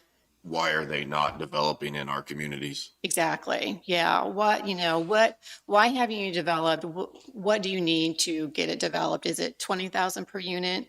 Is that your margin that you're really short on this? So let's say that that's what you decide to apply for. So let's say they're awarded 20,000 per unit and they're going to build 10 units. They have to structure that payout. They're only going to receive a little bit as they go along. So it's not like they receive all this money up front. So is there like unconditional lien waivers and stuff? I mean, because you could tell me that I could go to a liquidated lumberyard and buy all the product for the entire house for what? Yes, there's lien waivers. There's all those kinds of legalese that's attached to the program. Yes. If their subcontractor's not compliant, it falls on the developer. Yes. The developers. On us or not on us? As a grantee, you just have a certain responsibility to, it operates very similar to an economic development grant. I don't know if you guys have had any of those recently, but you're like applying on behalf of the developer. So you do have some responsibility to be the liaison between the state and the developer. If something goes wrong, they want you to help them recoup whatever losses there might have been, whether that might be using your county attorney to file, something against them or just send a letter sometimes, but the monies are for the developer. So the developer is responsible for any repayment. Does that make sense? I think we're getting there. What do you guys think? Hey? I don't understand it real well myself. I mean, I don't think there's a lot of unknowns. How do you determine so say there's 100 developers that want to do it. How do you guys determine who who gets that? How's that fair to our taxpayers? So so it's a state program through Kansas Housing Resource Corporation. So they're responsible for deciding who gets, it's a competitive application every quarter. You submit your application, they have a review committee, and they decide who they're going to award to. This is a state-funded program, and this particular pot of money is funded by Senate Bill, something, I can't remember what it was. They funded $60 million to Kansas Housing Resource Corporation to start this program. And I'm going to use the acronym KHRC. The entity decided to allocate approximately $5 million per quarter for the next few years to do this program. In that Senate bill, there's some requirements that they have to abide by. One of them is they have to spread it out geographically. So that's part of the decision that's made when they're rating the applications. First does it look like a legitimate, real project that makes sense, and that they need the funding to make this go forward? And then everything's plotted geographically, and every region has to receive so many. So that's required in the Senate bill. So there's different factors that go into it. One of the big factors is they also tied it to economic development. So there does need to be a need, an economic development need, like you're going to receive extra points if you have entities that are saying they're struggling with employee recruitment or retention because of housing. Housing is an issue in the economic development area. Do you have any new businesses who'd like to come here, but they're concerned about the lack of housing? Anything, they look at all of the whole big picture. So, and every region is a little bit different into what's going on there, but in Linn County, that'd be something I'd get with Jessica on, is to kind of delve into that and look and see what your current situation is with your employers. We hear from a lot of HR people that say that that's a recurring comment from people that are looking to either take a job or stay there. Some people have to move out because they can't find housing, something like that. So we would delve in, that's part of the application process. We would delve into that to see what your true need is. And our housing assessment tool that Darcy actually turned in last week indicates that that is an issue for our employers' housing. So what is the goal of the MIH grant? It's to develop housing is a very short, quick, and dirty, is develop housing. And it can be any kind of housing. It can be single family, it can be multifamily, it can be rentals. It is meant for moderate income. So that's between 60 and 150% of area median income. So it's not intended to be low income, and it's not intended to be the upper income. It's the middle workforce development housing is what it's for. So why would we not just take our ARPA funds and we create an in-house program, kind of like a tax incentive, like we do with businesses that come in? We give them an incentive if they follow those regulations that we set, and they go pay their taxes at the end of the year, and then we reverse them a check, correct? Is that how that works? Why would we not just start our own program and do something like that and offer that and advertise and say, hey, if you do this, you're gonna get 20 grand, we can, I just don't understand the program. I'm sure there's a lot of restrictions you guys have to do, but could we not do it in-house easier? So yes and no. So one reason why you wouldn't want to is just for the simplicity of it. You're going to use somebody else's money, and you don't have to be bog your current staff down with running the program. That would be the difference if you went with a state program. ARPA also has some restrictions on how you use it for housing. So you really have to be very careful how you dedicated those ARPA funds for housing, because it has to be for, forget the terminology, those impacted by the pandemic, which they have seen to be the low income. So you'd be targeting certain demographics with the ARPA money. There are some restrictions on that. You can't just blanketly do it for anything. I'm sure you told us, but what's the total amount on this grant? So 650,000 is the grant amount, and then I would also like to look into a loan portion for infrastructure, which I don't have an amount yet on that one. We'd have to delve. How many residents are you wanting out of this? I've got 2 developers who currently own property, one north of Pleasanton, one south of Pleasanton. we would have to have it surveyed as part of the process and work with the developers on how big they want their lots. So I don't have an answer for that yet, but we would have that answer when we turn in the grant. So it's two different developers. Mhm.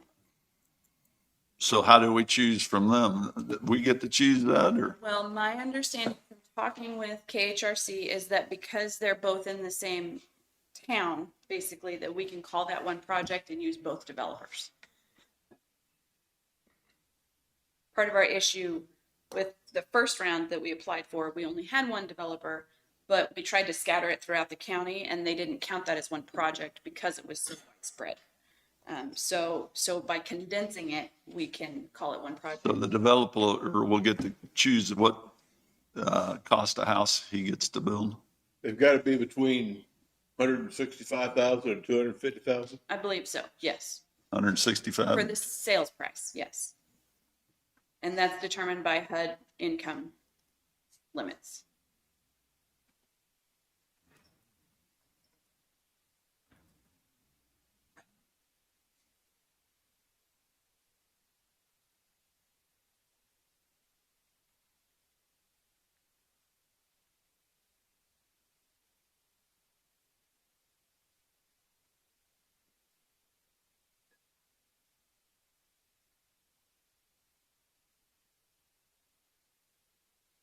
I know I've said it probably more than once already, but I really think that if we go with Regional Planning Commission and have them submit our application for us, we're gonna have a higher chance of actually getting the grant. It's very complicated. Our first application was over 100 pages and we still missed some. It's extremely detailed. This is what they do. They're good at it. And honestly, I don't care whether you guys contract with us or not. I don't want you to misunderstand. I am a proponent though of the program just in general. Even if you don't use us, it's a great program and it is very popular.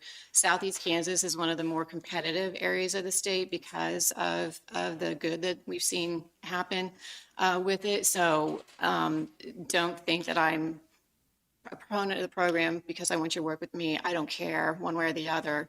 But the program itself is a great program.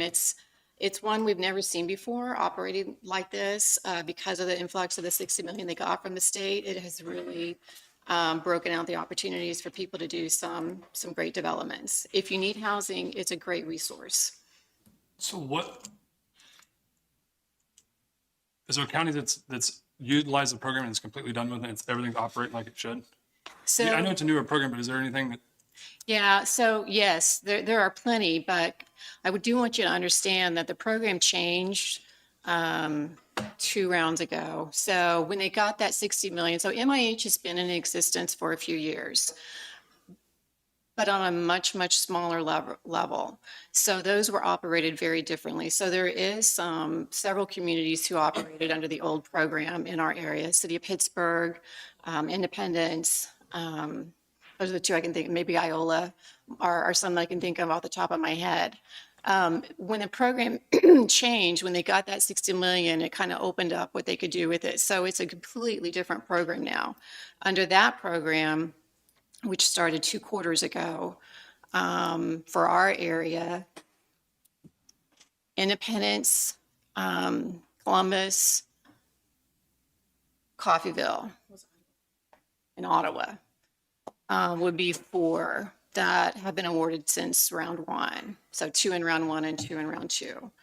So those are very new. So those are just starting. There's an environmental you have to do. So the first round, those are done. And now we're starting to see some construction start on those.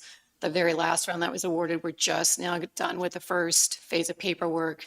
And the construction is, I think they did start laying concrete the other day in Ottawa. So they're very new. so have you ran into any issues leading up to where they're at right now? Do you work with either of those? Yeah, no, I mean, they're all different. They're all very different projects. Construction is horrible. Where do we open ourselves up for litigation or fault or anything like that? I just don't understand. I don't understand. I don't get why. Don't really have a great answer for you. I don't know if. Is there any chance of us being in litigation over being involved in this? Well, What if we choose one guy, not the other? Can we open up for being unfair. I don't understand. Almost anything you can do could expose you to a chance of litigation. I mean, if you follow the rules and, cover all your bases as you go, then you'll probably be successful if litigation occurs. But, you know, you can't ever guarantee that somebody's not gonna sue you. I mean, Especially in construction, you're all about yourself. I mean, it's. But, and like you were saying, I mean, we don't have 100 developers that are wanting to build homes in our communities. Otherwise, we wouldn't be looking at this. I Right. think what we, And if I think what I read as the purpose of the program is they're trying to get us to invest in the housing in our community. Once we do that, they think that we'll continue to invest. And that's why the grant is there. It's giving us a lower risk starting point so that we're not. so you said Pittsburgh was one you worked with? That's one in the old round, and we didn't actually work with them. They do their own. I feel like a problem here would be that we trying to get contractors down here or get here to work. And if we do it, they're going to be almost double what anyone would be in Kansas City. It's kind of like our jail. You know, the further away and we don't really accommodate people here. There ain't nothing here for us. So they're going to charge more to come here. How would that fall into be an issue with the developer? If he can't find contractors, then he has to come back and say, hey, you know, this estimate is garbage. We need to go 3 times higher.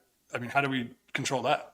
Both of the developers that have been in contact with me have resources. They have contractors that they already work with in other communities. So I don't really foresee that being a big issue. These aren't, you know, just somebody coming in and saying, hey, I bought this property, I want to do that. They're business people who have done this before. So they own their lots already or? They do. They own their property already. So like for the jail, for instance, whenever the electrical bid came in, there was an estimate and then it came in 3 times higher. How do we, and then that stops the whole program. We're not involved in that part of it. That's How does that fall? Developer and the contractor. I know where do we come in at? If that happens, then it's up to the developer to either accept that increase or find somebody else. We only work with the developer, so we would reimburse whatever we decide to do per unit. Is that correct? We don't get in the weeds with them. That's up to them.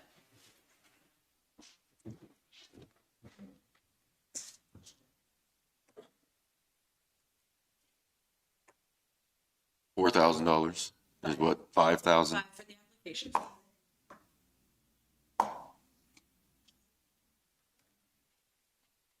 Do you want to, I know you, come on up, say your name and give us details. And I'm not, just so you guys are aware, I'm not trying to pick on you, I'm trying to educate myself and Perfectly fine. so, I mean, it's not, I'm against the report, I just want to know, I don't know enough about it. Darcy Wilson, Housing Champion. I just wanted to say about the houses that the developers will be building, they actually submit the floor plans in the beginning. So those houses are submitted in with the bids. So there's usually 2 or 3 and they're submitted in with the bid. It's part of the application. It's part of the application. So it's not like they're going to change anything up front or, you know, on the back end and say, oh, we decided to build something different. Those are already decided. They're all, they have to build so many ADA compliant ones, correct? Yeah, ADA compliant ones, and they have to be the Energy Star compliant as well. So it's not like there's really anything hidden as far as the electric and, you know, that goes. That's all I have to say.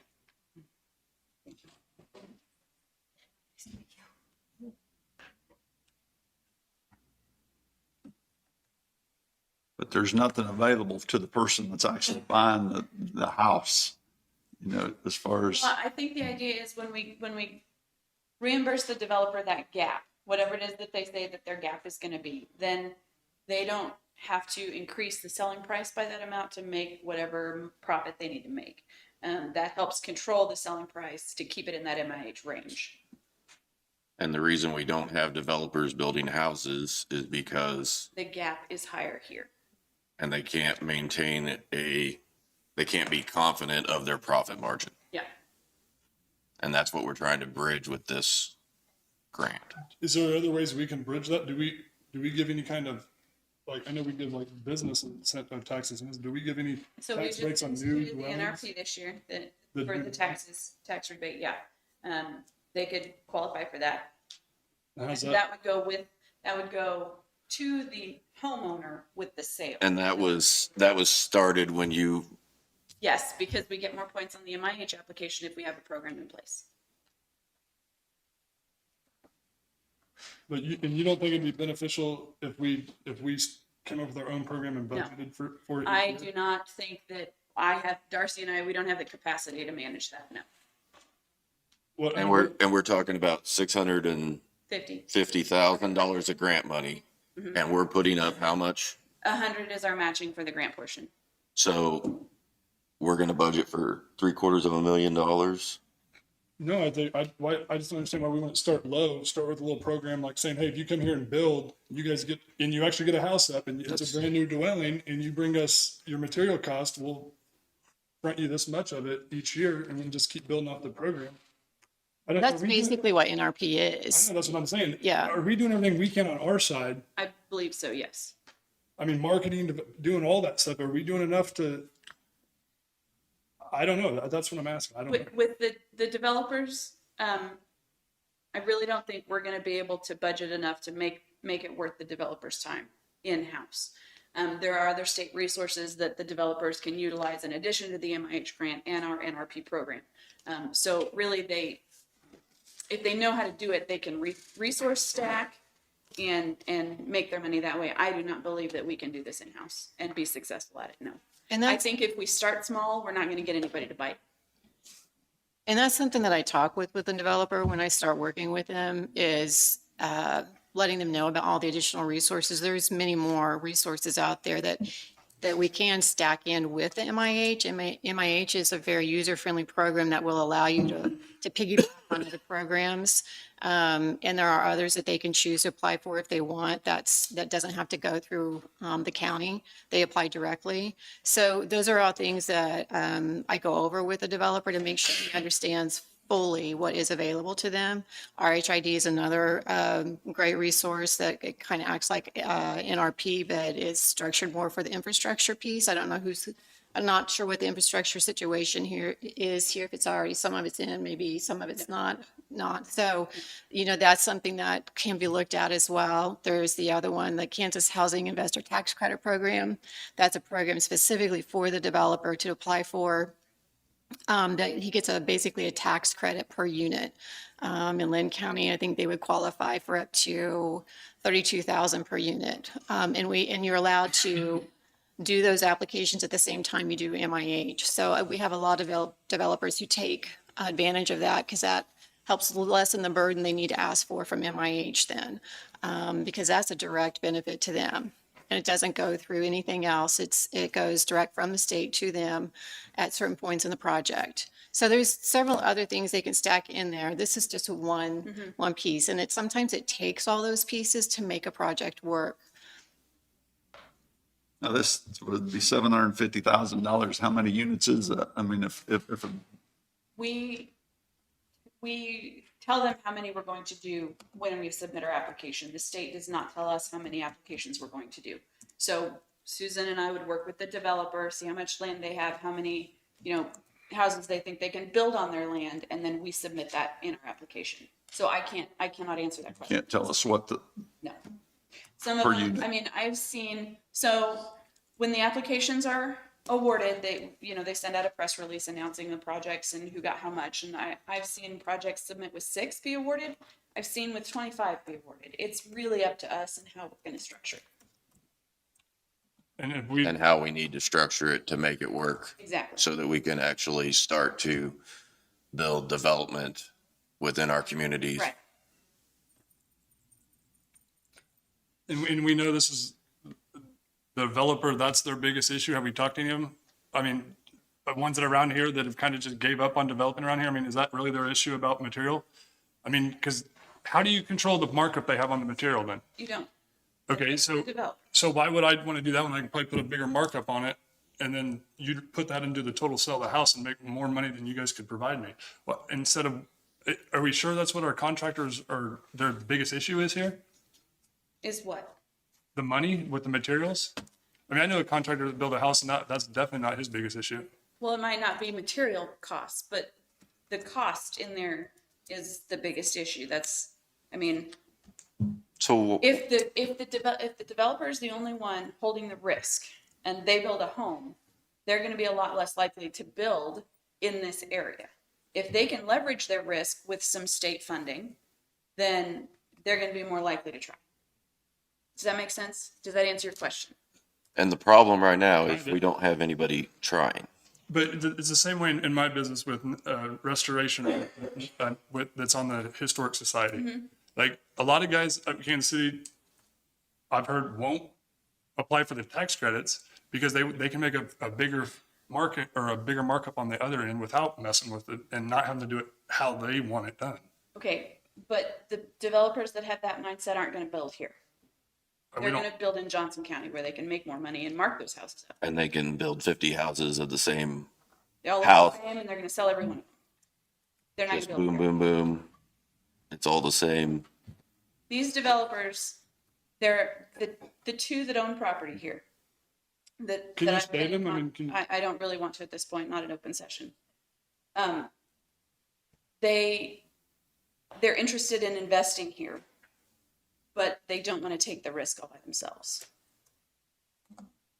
So we'll be in charge of then determine how much we're gonna allow them out of the grant per unit. They're gonna, yes, so what Once they tell us that they want $25,000 is we what can I'm asking. decide if we're willing to do that. 100,000 we're doing is just for building materials only, right? It's to match the grant, whatever we decide to use the grant for.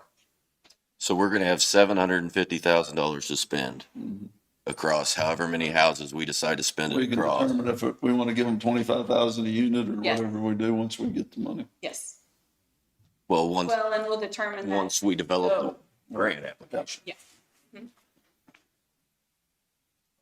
So what could be some long-term issues with this grant? So for our airport, for instance, and I'm going to pick on it. It was a good grant until now, and now, We're not gonna own any of these homes. but I understand, but because is there any long-term effects that could really hurt us in the end? Could we get stuck with anything? I mean, what's the worst that could happen to us if we do enter into this? I think we're basically being the clearinghouse between the state and the developer. We don't have any, we're not gonna have any ownership in it. We're not gonna have, if the house doesn't sell, it's the developer's house. It's not our house.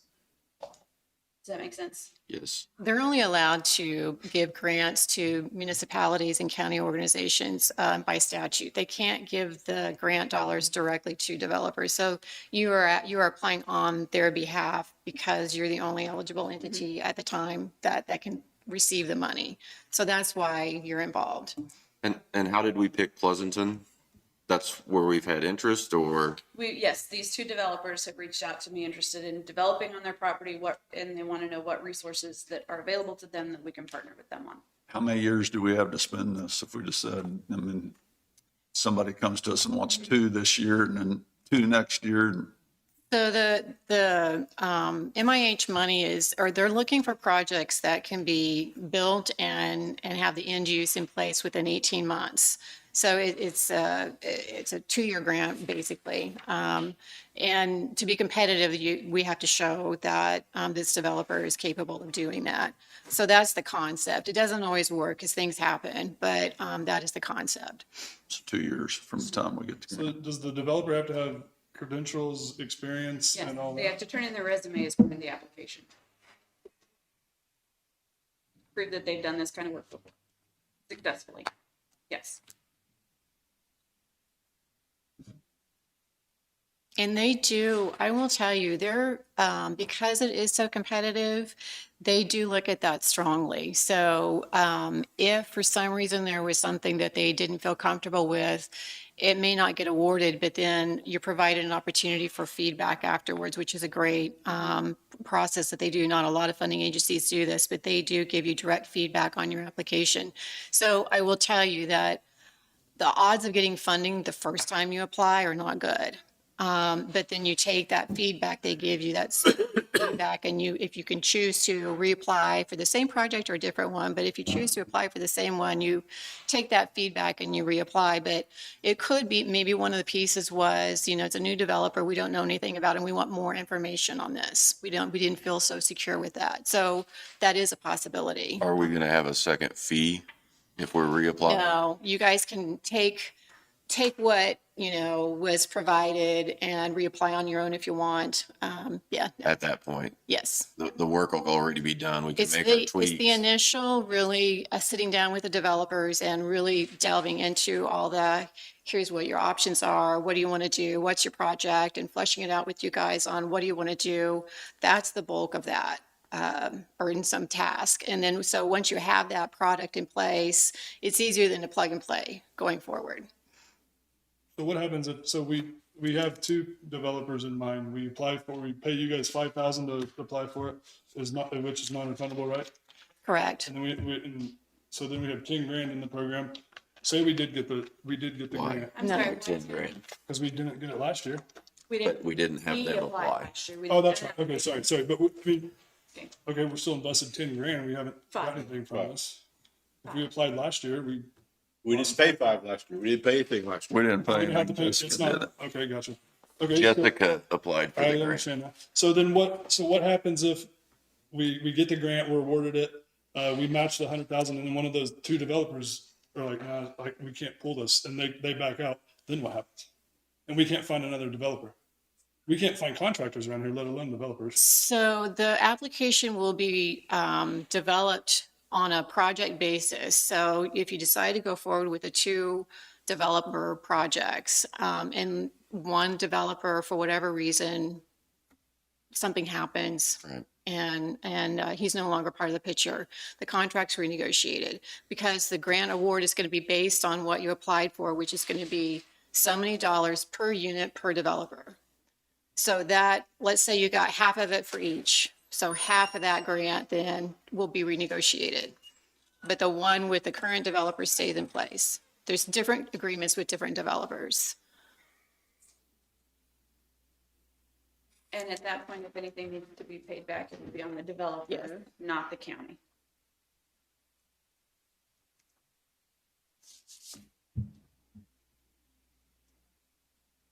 Is there regulations in place that we have to fulfill it? And so, I mean, what if we can't get anybody to develop and somebody doesn't like the plan? I mean, we don't get any housing here. We don't. Well, the concept is we've pre-vetted that before we send in the application. The concept is, because the developer has to provide so much information in the beginning, he's not going to want to do this if he's not serious and has a real project. That's the concept. So we have to have the developer before we even have to pay you the 5,000, then I guess is my Yes. question. I mean, the two developers have to say yes Mm-hmm. and be approved.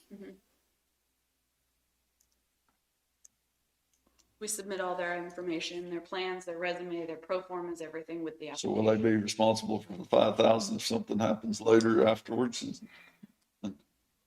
That's up to you guys. I don't know.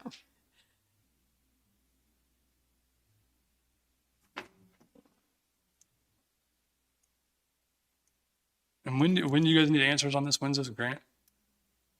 So, as she said earlier, we're expecting, it hasn't been awarded, announced yet. We're expecting it to be due July or August.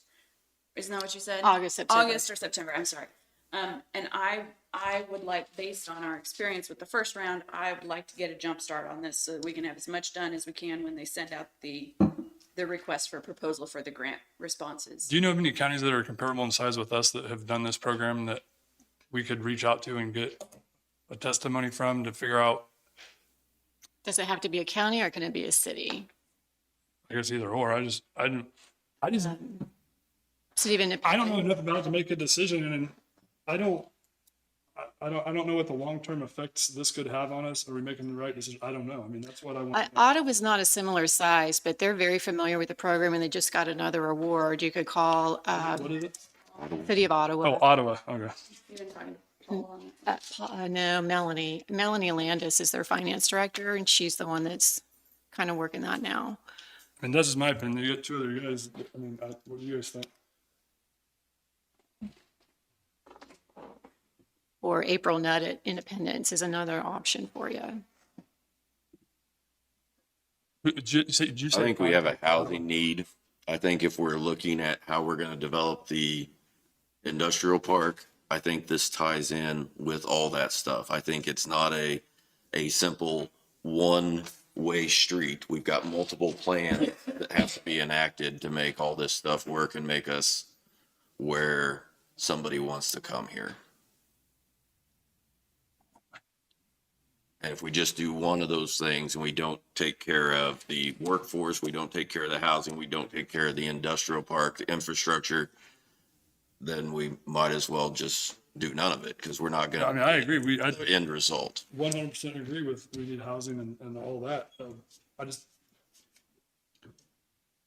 So we have to wait on their application to determine what they want their gap price is out of this 750,000. Yes, which is part of why I would like to get a jump start on it. They're not gonna put the work in until we say we're gonna apply for the funds on their behalf. We're just out to $5,000 if it don't work. We can get into it later. I mean, you will have the working document you can go forward with. If you choose to apply in future rounds, you will have that core information and document. You can always, it's not like it's worth nothing. It's very nice to have that body of work to use for future applications. And there's a round every quarter, so you can reapply it every quarter if you want. There's no restrictions on that. But getting that core document together is what's tricky. and you said you don't know of any counties that are comparable to us that have done this or are applying, or is there a reason they're not doing it? Is there? I'm trying to think of a county. No, they've all been cities. Just because that's just the way it's landed. That's not for any particular reason. Paul Bean at Franklin County has tried to apply. He hasn't gotten any yet, but that's the only county I can think of at the moment that is familiar with the program. Are their cities bigger? I mean, what's Yeah. this, Yeah. what's the look? Yeah. So what's wrong with the little populated cities? Why aren't they doing it? Or why aren't they? You got to have somebody at the local level that's willing to really start this process And you because have it's, to have the matching funds.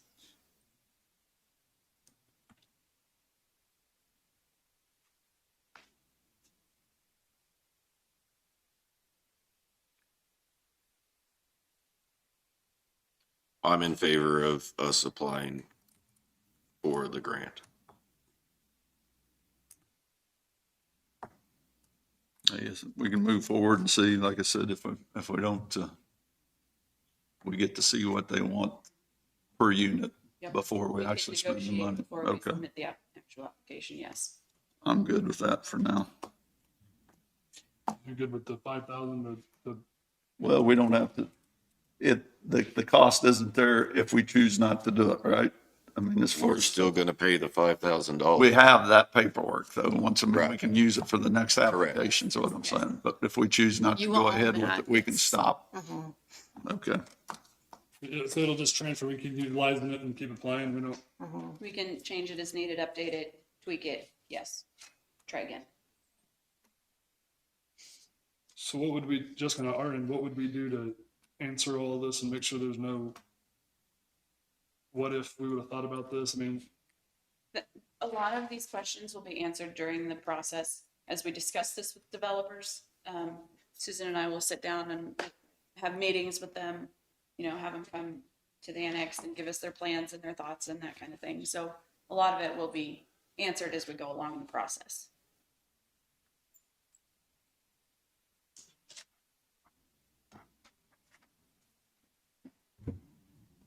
and I guess if that paperwork can move on down each, if we don't receive the grant, I'm okay with that. Okay. But I would, on our end, I want to do a lot of research and talk to developers, and I just think that's gonna be an issue of, I just want to make sure that we're covering everything Right. with our developers. I mean, Right.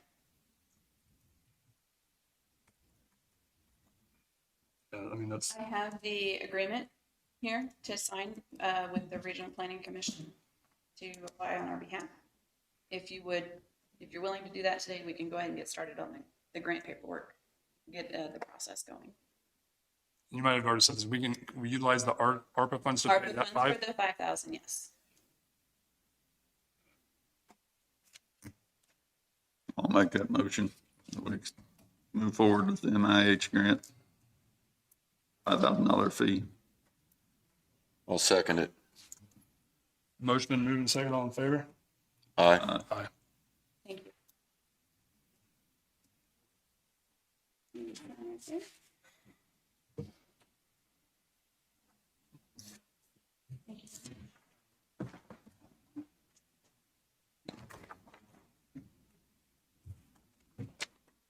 Thank you, Sorry I Susan. made your morning so hard. I was trying to educate myself.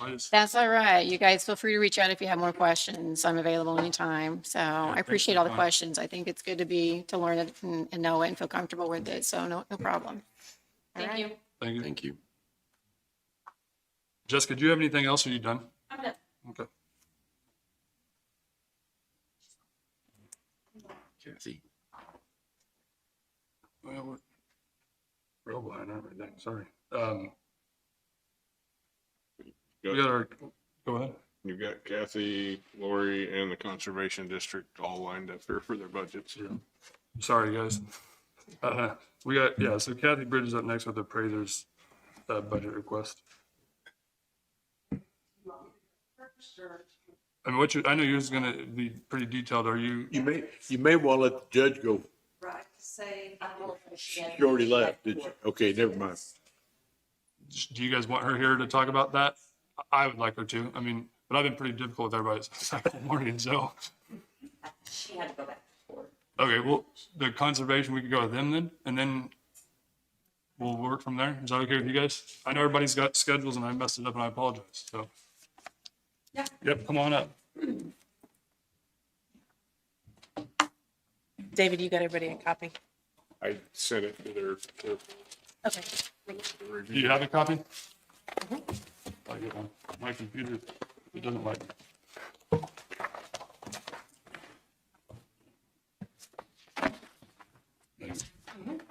I got one. I have mine.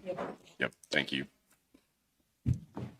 I am Stacy Reagan. I am the district manager for the Linn County Soil Conservation District. Basically, we are presenting our budget, not asking for any more, basically straight across the funds that we received from last year. Same amount of funds, the 43,000. Do you guys have any specific questions as far as the budget? I do. I would like you to start at the very beginning of what, why your program needs to be here, why it exists, how your money's distributed, that we budget to you guys, how our county benefits off of it. Just an entire, all the literature. And I've been like that with everybody. And I'm sorry, I talked to a few people on your board and I don't know if you got the message or not, because I didn't want to upset you when you came in here, but could you give me start from the very beginning? If you're talking to the most uneducated person in the world, he'll understand what all this money's going towards at the end of the day. Can you do that for me? I'll do my best. All right. Soil Conservation District, we basically work with the farmers and ranchers and landowners throughout our county as far as helping them to use the best resources or how to get their land to working best for them. So they can use resources such as, we have equipment that they can use, we have planners that can go out and work with them, partnership with the NRCS. And so those people go out and make a conservation plan with the people that are requesting this information, come back, and then we can apply. We have cost share money that we can use, or the money here we can use to help those landowners do certain projects. We present it to our board of supervisors, who we have 5 supervisors on our board, present it to the board of supervisors, and they choose the best plans or how much they feel that the landowner would benefit best from getting their projects complete. They might be such things as putting in terraces, putting in waterways, maybe putting in water lines to help Buffer with, strips. yes. help with cattle waters and different stuff like that, pipelines. What other things we got? We got cover crops. We have, Pretty much any kind of what we call conservation practices to help our farmers, ranchers, operators, landowners conserve their natural resources on their property, right? So we're thinking about soil, so soil health, reducing or preventing soil erosion. We have conservation practices to address those. Healthy and productive grasslands, implementing systems like prescribed grazing, developing cross fencing and water systems to facilitate rotational grazing. Even what we do a lot of in Linn County is brush management, so brush clearing of pasture and rangeland that's been invaded by locust, hedge, cedar. Those are probably our more common projects or benefits to the landowner in the county, but we've got a list of over a few hundred different conservation practices that can be kind of strategically implemented on land across the county. And so kind of for myself, and my name's Ryan Ferguson, I'm the district conservationist with NRCS. So Natural Resources Conservation Service, we're a USDA agency. And so we work hand in hand with the conservation district here in Linn County. The conservation district is really, they're the people in the community that really kind of bridge the gap between our landowners, our customers, and then the services that NRCS that we can provide as far as technical assistance, financial assistance. A lot of that initial groundwork and just kind of networking and outreach is done by the conservation district. So It doesn't, so it's kind of like a cost share program, first come, first served till you run out of funds? Am I understanding that right? Like, it doesn't matter how big you are, how big of a profit you turn, how small you are, you can apply Correct. for these grants. correct, anybody can apply for these. Yep. Another thing is we are educating, whether it be the youth in our county or whether it be, the adults in the county. We try and go out and educate as much as possible. So we've had programs with the schools, all the county schools. We have poster contests, limerick contests. We can offer a speech contest. We have yet to get the speech contest going, so hopefully that can get to going. We might even be able to throw in a photography contest because they have those on a state and national level that our students can compete at as I well. think I remember that. I Yeah. don't know if these guys will remember it. Jim, do you remember that? and then just like the outreach that the district does through events like Ag Day, Envirothon, field judging for the local schools every year. The conservation district is very huge in those events because they're able to provide volunteers, planning services, even just having somebody to be there to help out. And they also help bridge the gap between those events and NRCS so that we can provide our technical people and services to help out in the community. So We have yet to, Go ahead, Fair. Sorry, Sorry. go ahead. we have not had the Envirothon here. I don't know that we've ever actually hosted the Envirothon here, which is with the schools. It's kind of a ag science overall type program, but we hosted that contest here for the first time this past year. And they have asked us to host it again for next year as well because our setup was so well at the fairgrounds and everything. So that could be a continuous thing that benefits our students to be able to come in and do that and not have to travel. The county students don't have to travel to farther locations to compete. So that's a benefit when we host these programs here for our county students. Other counties can come in, but our students don't have to go as far and can compete with more teams as well. You guys go to the county fair and stuff like that, you sit up there, right? Don't you? Yes. We had a booth last year there, yes. We're looking at doing, we do our newsletter, which is quarterly. We send that out through the mail with that. We have a Facebook page. We did handouts and different stuff at the fair and everything. And then we're looking to put together a speaker series, possibly quarterly, to educate people more on like the grazing management or weed control. We have crop rotation, soil health, brush management, different things like that we can educate and get the word out of what we can do to help you and how you can, help your land as well. So do you guys get matching funds from the state of Kansas too? I mean, how are you guys? I mean, We do get matching funds from the state of Kansas as well. you guys match our grant or who else? I mean, Right there, Danny. donations. I know, but there's a camera that people need to know that that's the behind the matter reason too, guys. I mean, is that why? Because down here at the bottom it says, oh, those is individual. I mean, can you explain how you guys operate? I mean, you don't just operate on what we give you, right? We operate on what you give us, in the state of Kansas allots us so much money per county as well. So they have a certain amount that they divvy up between the counties as well evenly. So that's what we operate off of. And then like for the cost share programs, Kansas Department of Conservation, they provide funding through a couple different watershed programs for water resource pollution and non-point source pollution. Those are the funds that the district administers to provide directly to the landowners through those cost share applications and projects that are approved on a yearly basis. Very similar to what NRCS the programs we provide through USDA. The main difference being that the Department of Conservation program that's administered through the County Conservation District, those are more on a year-to-year timeline versus NRCS. Our programs and projects can be 5 to 10 years. So the Conservation District's conservation programs have the impact or the ability to have a much more Quicker immediate turnaround. quicker turnaround, much more immediate impact. Whereas a federal project is generally, it takes years to develop and be implemented. And I think our landowners and our customers definitely see a lot of benefit in both, but especially in the conservation district programs because, they want to get stuff done and are able to really get projects going that way. So.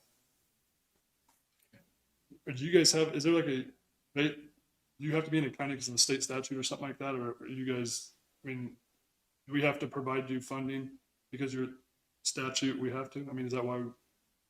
We're a county, yeah. Yeah. Part of the county. And I'm asking because I want everybody to know we don't have a big line of items on a computer screen that our community can look at. And I know everybody gets frustrated with me over it, and everybody needs to know where their dollars are going. And I don't want to. I'm not trying to pick on everybody. Everybody gets mad at me, I guess, but That's okay. You can pick on us. I just want to be sure that all our funds are being distributed where they need to be. And I'm not saying you guys are. I just want to be educated on it. So. And why we need you and how important you are. That's what I want. So, With our county being so heavy in agriculture, the industry, to educate as much as we can is truly a benefit. you guys got any big future plans of getting bigger, building or anything like that? As far as the projects and stuff, Like your personal building and stuff you guys are in? that is, we use that with NRCS. So NRCS, basically, we have an agreement with them that we get free use of the building versus me giving time to NRCS as well. So part of my time and effort is put towards NRCS projects. Yeah, so the field office that we have here is USDA. That they rent that out year to year, however they have that set up. And through the cooperative agreement between Linn County Conservation District, Kansas Association of Conservation Districts, and USDA, we provide them office space.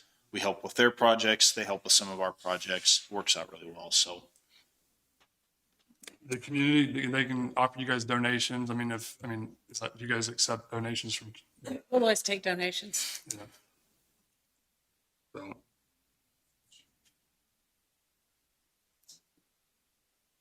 All right, well. I think if you stay here longer, I could ask you some more questions, but I don't have any more. I'll make a motion to tentatively approve their budget. I'll second it. Motion moved, second, all in favor? Aye. I guess we probably should say a price on it. Even if you- 43,000. thank you. Thank you, guys. Thank you.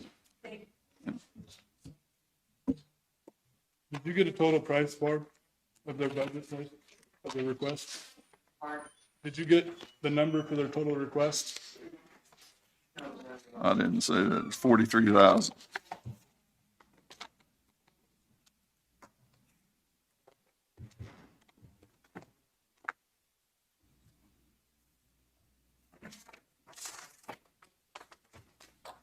Kathy, looks like you would be up.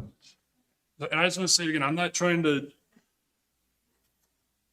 I'm not gonna approve a budget unless there's literature that explains the reason to it. I mean, I know that's not how we've always done things around here, but I'm not gonna approve a budget that I don't know every detail about it. So Right. I'm sorry if that irritates people, but please, when you bring your budget, please bring literature with it and explain the rhyme to the reason. And I brought lots of stuff, so I'll go ahead and pass these out. I did send some, I think this is the original. I know you guys do have it on your computer. Is that your 37 pages? It is. I usually review it while they're reviewing it, but thank you.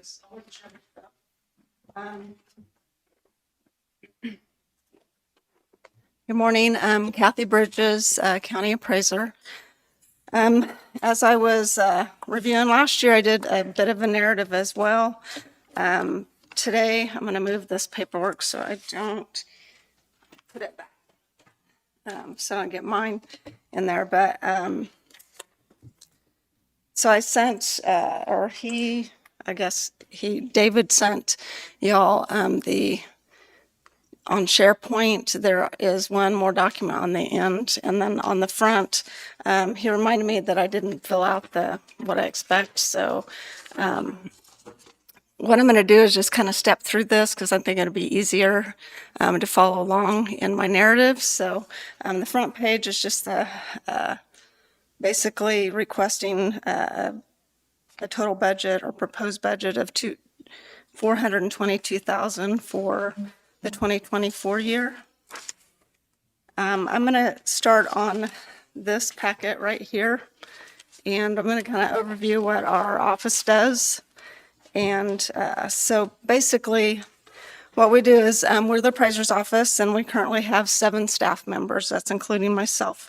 We're responsible for discovering, inspecting, evaluating, and assigning a market or appraised value and classification to all taxable and exempt property in the county. In addition, this office must adhere to all state laws, including administrative rules and regulations set by the Kansas Department of Revenue. That's the Property Valuation Division that is our oversight agency.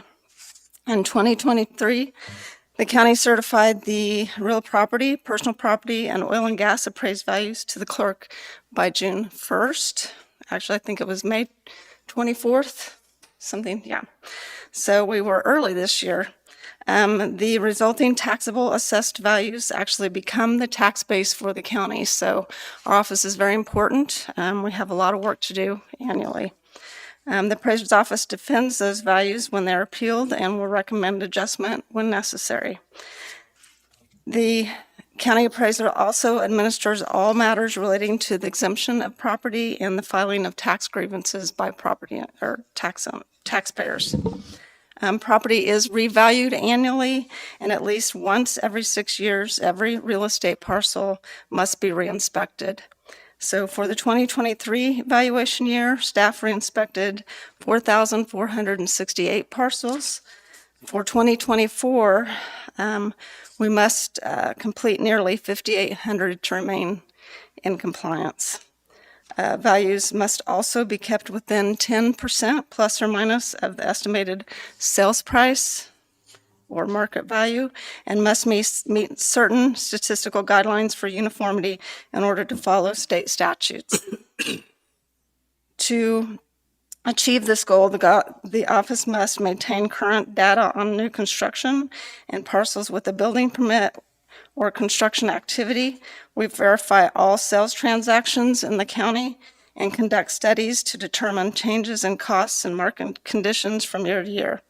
And we provide property hearings on appeals that are filed by the property owners according to state law.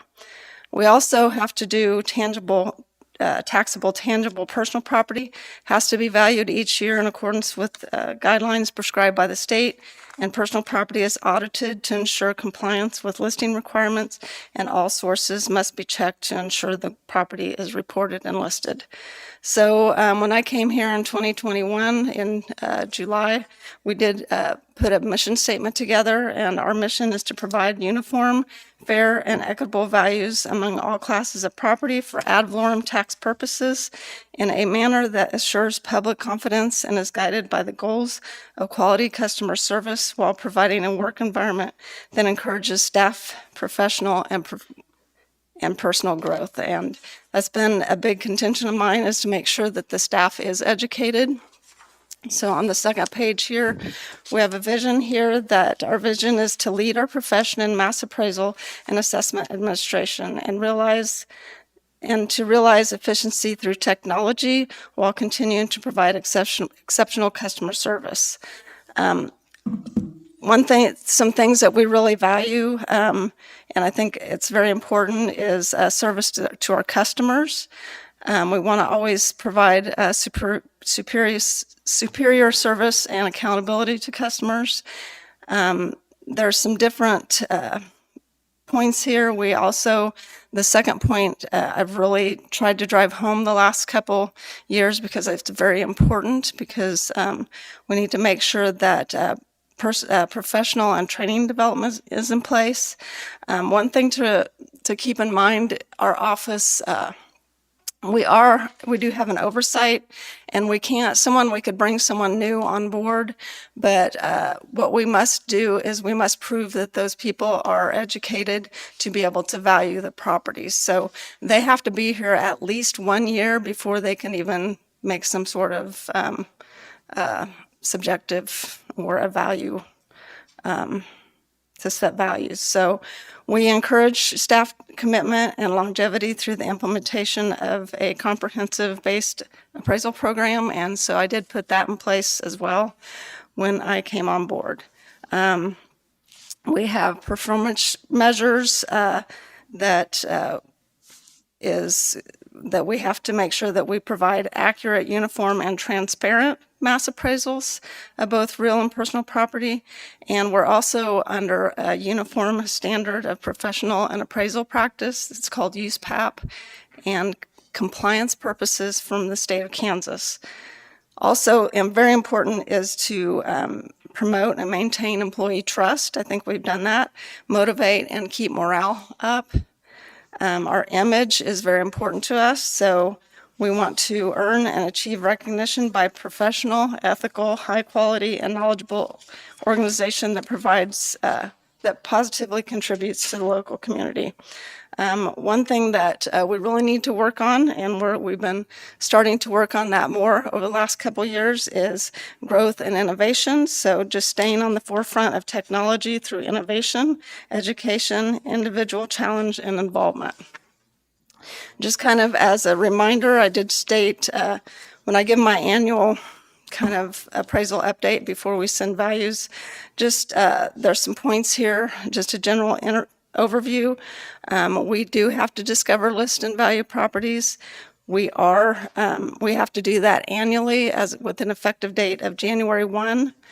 We have an oversight agency, so the commission are my oversight, but also I have to follow the oversight of the state of Kansas and follow their rules. And then we do have, within our system, we have on the real estate part, we have the a state mandated real estate appraisal system.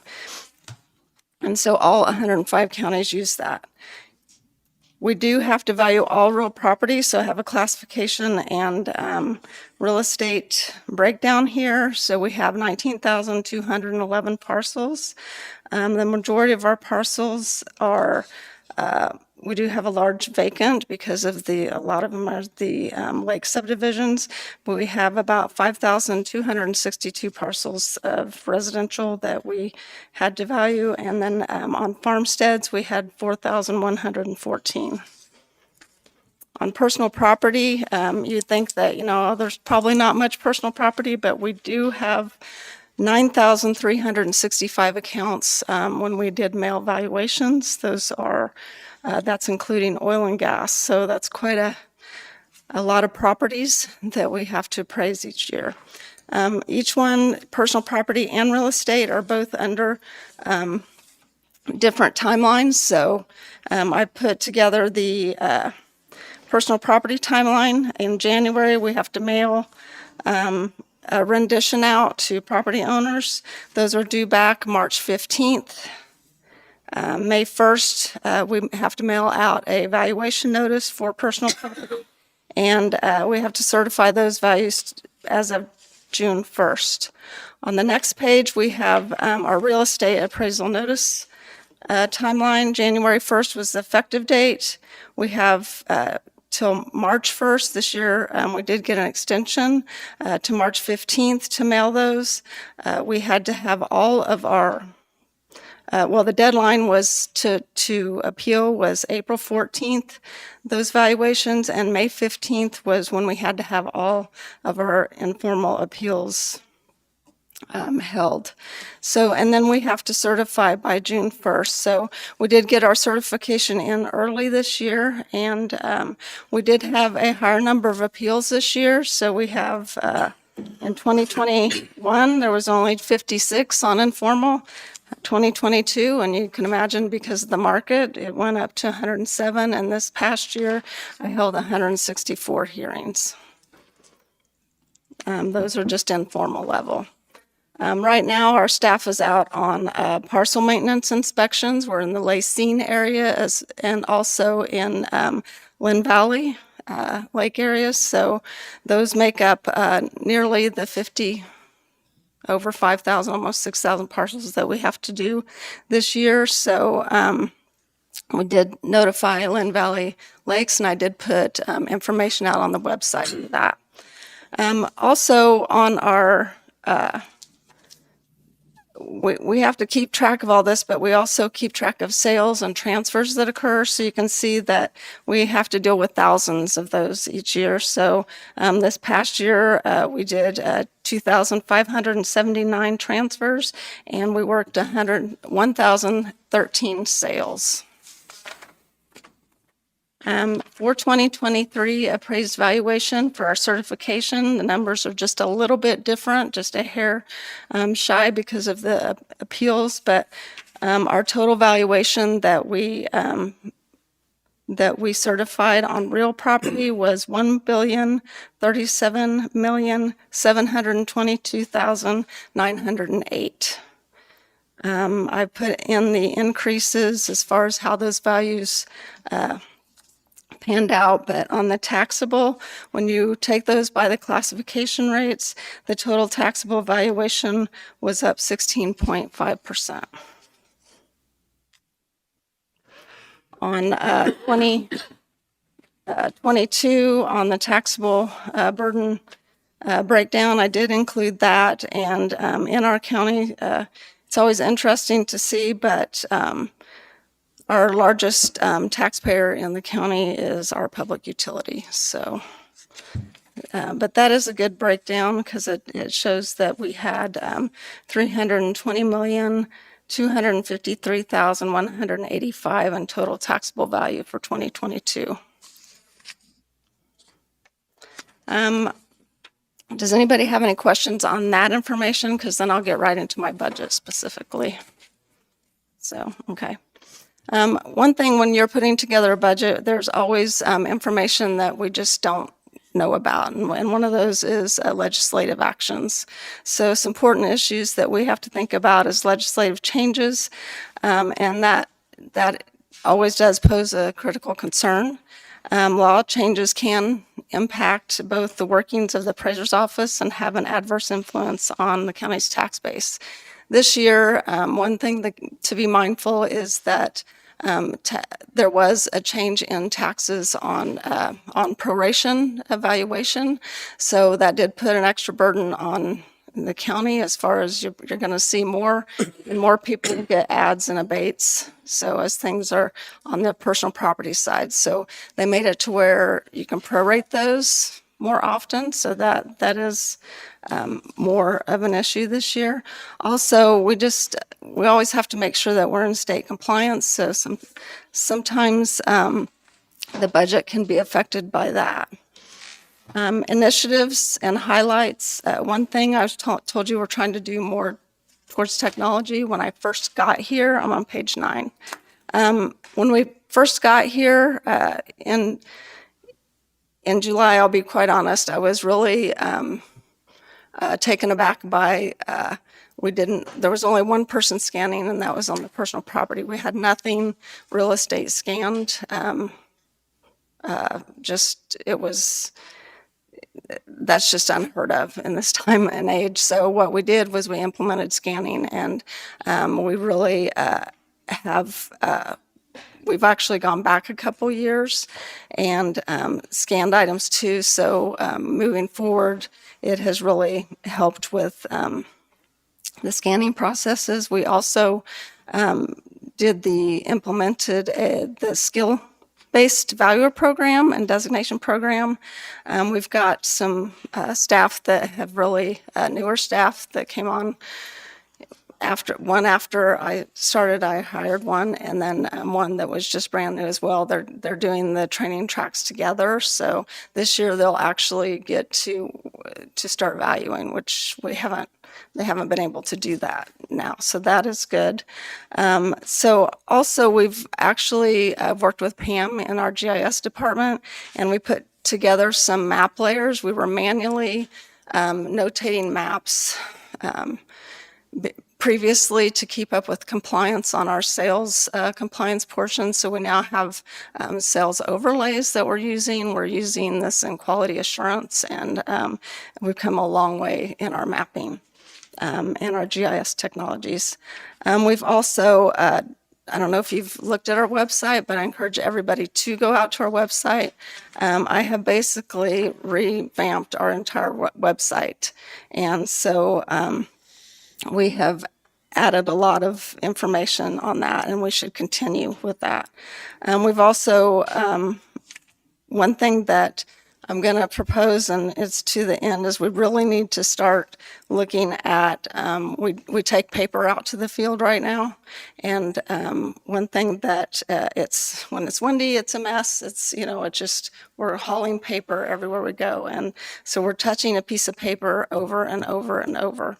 So a lot of counties, and there are numerous in the southeast area, and there's numerous around the state of Kansas, as they're going to a field mobile or software tablets, a tablet. And I did put some information towards the back of that. So we're talking about that a little bit more. But on the following pages, you'll see that we will be requesting the 2024 proposed budget of $422,000, but that did not include any sort of cost of living increase. If you go on page 10, you can see that I've broke down payroll. Payroll right now represents between 86 to 87% of our budget. And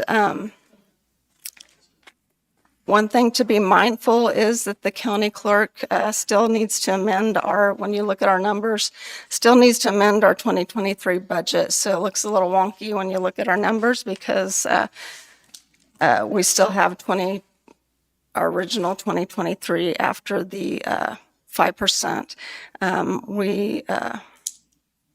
So keeping this in mind, an amendment should be forthcoming of approximately $350,000, I would think. But so with that, our overall ask would be about 4.3% increase on the proposed budget for the payroll portion. This would include, in October, we do merit increases if they're warranted. So if they are warranted, our proposed $365,000 budget and payroll would include merit increases in October of this year and going forward. We do have a little staff overtime. We have a large workload, so we have tried to push that to comp time more than overtime, but we do still have that.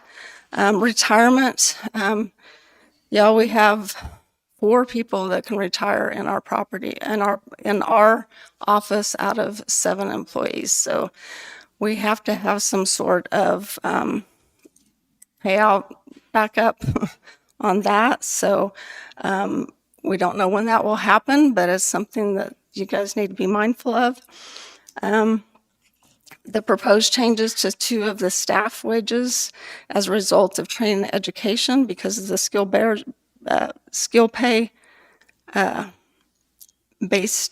based value training program. We want to make sure that that they get compensated because we've already started that route. And then the deputy appraiser is also almost completed her registered mass appraiser designation, which is pretty big. So I did put together and my areas of concern down here. And it was because we are, unfortunately, in the near future, I'm sure, are going to potentially lose collective of about 60 plus years. That's going to be an institutional knowledge dump that's going to happen. So therefore, replacement, training, and retention efforts in the years to come really needs to be a priority. Also, I wanted to mention here that the 2024 budgetary goal of aligning the county's resources with the priorities of the commission and the community needs is definitely felt. That challenges are an issue as the county, should seriously think about addressing workforce market pressures. In a time of low unemployment, it appears that other jurisdictions are experiencing higher than typical employee turnover over the last several years as well. The movement of the 5% pay increase countywide was really appreciated, I know, amongst our staff. And I think that the 2024 budget, in my opinion, countywide should, still compensate the employees of the county. And because we want to make sure that we maintain current and appropriate benefits to assist with retention and recruiting talented workforce necessary to provide quality services to the community. In addition, and I gave you guys some new information today that I thought about over the weekend, I feel like there needs to be a comprehensive pay plan, and review and implementation should also be considered by the commission in the future. On this last page, last year, as I was getting together information for the 2023 budget, I put here's a snippet, the very last document. As we were comparing, our size of county is very comparable as far as parcel-wise with Miami County. And last year, the differences you can see to the left, you could see where we had some big gaps of 50 cents clear up to $6 for, basically looking at, position to position requirements. So you could see there were 50 cents for an appraiser 1. Appraiser 2 was $1.51 difference between this is their starting out, and $2.77, and then clear ups to $6 on the deputy. Miami County went through a change in their pay plan this last year, at least I know for the appraiser's office. And so they've had 2 recent, and they currently have a position open for their deputy position. We have really narrowed, I think the 5% increase helped decrease the gap there. As you can see with appraiser 1, so, but clear up on our higher level positions, we are way off, and you can see it's still around a $5 position gap. So anyways, those were just proof to show you that there still are some challenges. And to get a talented pool of people in here would be a challenge. So the 365,000, I do have, if the commission want me to send a spreadsheet, I have exactly dollar for dollar how I come up with that information. Contractual is our next. I'm only going to ask for $2,000 difference here. Our contractual is about, represents about 9.5% of our budget. And so I wanted to go from 38,000 to 40,000. I included in my budget, there's two sheets here. It talks about our percentages of breakout on our different commodities, our contractual and our capital. And on the second page, here's a history, so you can see that of what we've been using. So if you guys have questions as we go through this. But the biggest challenge that we've found on contractual is if we go to classes, they've put those, I mean, everybody's added $50 to a class, or, I mean, just because of the rising costs over the last couple of years, we're seeing about a 5 to 7% increase in about anything that we're paying out. So that would just kind of narrow that gap there, the $2,000. So you can see that we do have different expenses under this. I have gone through and on our contractual made different line items so you can see what we're spending our money on. Dues and memberships and mandated subscriptions, because we do have mandated guides that we have to use. They account for about 5% of our budget.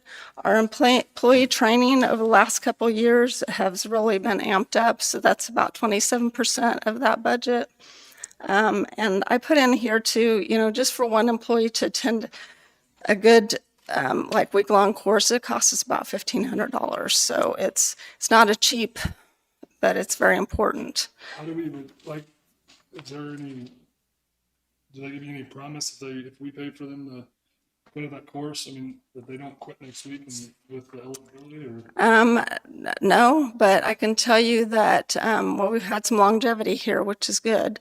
And I think just having the staff be knowledgeable and be able to answer questions is really important. It's, I don't know is not a good answer. So just having them educated, and also there is a statute, I don't know that I have it here, but there is a statute stating that I have to educate staff.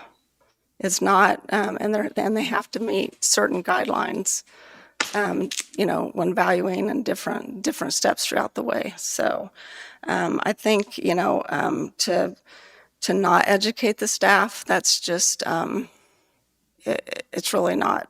Irresponsible. Yeah, it's pretty irresponsible, actually. So. Pretty compliant, or have we been? Yeah, you can, if you look in the back, you can see that we've really amped that up, but we've had 2 new staff members too. So we have, well, you guys didn't educate me, but I did have, I came here and I had my registered mass appraiser designation. We did have one staff that recently got his this past year, and then we have one more that's just about to get hers. And so that is very, very important.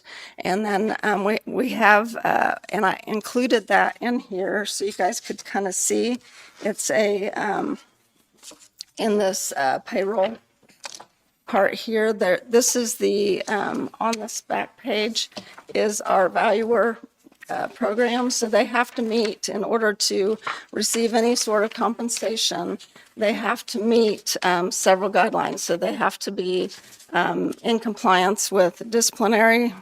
They have to maintain a safety record. They have to we have quality control standards. So we do, anytime they go out, there's specific quality control standards that they have to follow. And if they're not meeting those, then they wouldn't be eligible. And then so the first year, they have to satisfactorily complete and pass. There's an intro to Orion, which is our system. residential data collection course, a course 101 and 102, which those are the basically the sales comparison approach, and then income approach. And it all depends on when these classes are available. So what we've ran into because of COVID and different things is some of this hasn't been available. So they're working on being here 2-3 years, and they're still on number one here. So they've only got one more course left to finish the Valuer 1. We've already started the Valuer 2, so it goes into 3 steps before they can get a designation. So when that happens, are we comparable to other counties? So we're not trying to fight to retain them? To put this in place is a good thing, because then what would happen, and if we didn't have this in place, is they're gonna. When they get their expertise, are we paying? Right, and so that's what I have on the front of this, is in that pair program, and it kind of shows you on the second page, is the front page is, I didn't put employee names, but I put the positions and where they're currently at. And you can see that we have a couple at the end there. That we've got the deputy appraiser, an appraiser, and the 2 appraiser 1s. They're marching through this program. Here's where they currently are. And so on the second page, I can show you that they would go up several steps to because of this education that they've achieved. And if you don't do that, I think it's very they could easily go and work somewhere else for the wage that, and definitely not have the pressures that we get. So anyways, this is all outlined here. We could probably spend hours on this, but there is a program I put in place. It's been successful in other jurisdictions, and I brought it here because there was not an education really plan put in place, and this is a plan and an incentive. I think when you hire someone is also that we will train you. They have to be here at least 3 years. They have to have at least 6,000 hours of mass appraisal experience to actually get a designation. So it's something that, we want to encourage that professional growth. So, training I feel is important. And we also, we have to have insurance for the vehicles. Liability and auto insurance is basically 4% of our contractual budget. Legal publications and PR, like I said, I put a ton of stuff on the web, but there is about a little less than 1% that has to go to our legal publications. And then our postage is one of our biggest as well, because our mailings include personal property renditions, real estate personal property valuations, reminder late notices, appeal-related correspondence, income and expense mailers, and the list goes on. I've listed a whole bunch of them there. So, and you can see that even that's gone up, and I think the postage is getting ready to go up a little bit more is what I hear. So 2020, we paid out $8,300 in postage. 2021, we paid out $8,700 in postage. 2022, we paid out $96.63 in postage. So imagine it'll probably hit at least the 10,000 or more mark this year. We also have professional services, and those are the like personnel screenings that we have less than 1% of our budget. The biggest part of our budget is our software maintenance agreements, and so that accounts for 33% of our budget. And so we have our Aumentum annual maintenance for a parcel search online. We have our personal property tax, and I've totaled all those out. We have our mobile video, our Tyler Technology, Imageware, and also our Microsoft licensing.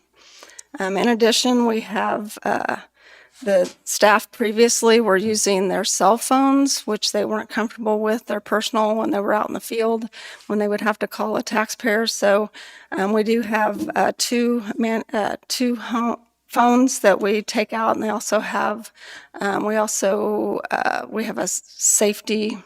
We use what the sheriff's office uses for their emergency safety protocol and that too. So that's about 4%. And then vehicle repairs and office equipment maintenance about 1%. So I've outlined all those below so you can see exactly what percentages that we've used over the last few years. So you'll notice that the 2021% was down, and 2020 was down just a hair too. A lot of that was because the transition of not having a county appraiser to having a county appraiser. So just different trains of thought. So what they spent their money on previously was not necessarily, the training budget was about 15% previously, where now it's at about 27%. So we've amped that up. Do you guys have any questions on contractual? Okay. I do, I got one. Okay. With the world just becoming a crazy place and you guys have to go on everybody's property, do you guys feel that you guys, as safety's taken into consideration as much as it needs to be? Or is there anything we can do to make it better or something? Safety is a huge concern. I get rant calls. Pretty. The sheriff's department goes with you guys sometimes, but is there anything that we can do that us as a commission need to think about is there defense classes that they take? Should there be? We do some in-house, just safety. When they go to data collection courses through property evaluation, they give, input, but nobody, and I'll be quite honest, nobody wants us on their property. And we can't, with the mass amount that we have to do, we basically have to say we're in this area. We don't have the resources as a lot of other counties do to say, hey, well, let's go make an appointment. We don't have that luxury. We don't go inside. We show up on a property. We make sure. That's why you'll see on my next commodities is I want to make sure that they're in a logoed vehicle with a logoed, attire on with everything. And that we've actually, since I've gotten here, we put boxes in the cars, and that's why we have the safety. I got the cell phones with the safety feature to where they can call in 911, radio in just for safety. So we're trying to put some things in place. The best thing would be not to have to go out on properties. That's not going to happen because we have to physically. We do have to go out on properties. So Kevin was talking about the drone program. Is that normal for an appraiser's office to utilize a drone to go to someone's property instead of stepping out on the property? It's becoming more prevalent, I think, in the larger cities. I don't know that they've done too much of it, in the rural areas, but they are starting to look at that. So should they have? Is it normal for them to wear a recording camera? Is that something that we should think about? Mace. I don't know. Well, for dogs and different things, because there are people and there are animals as well that you have to watch out for. So a lot of it is being aware of your surroundings. But there are times, that's why we have that where contractual, if there's personal screenings or some work comp or something, we have had incidents out in the field and so we've had, there has been guns pulled on people before and so if we have big concerns, we would definitely get with the sheriff. But right now, I think everybody that's in place is we go in with teams, of two.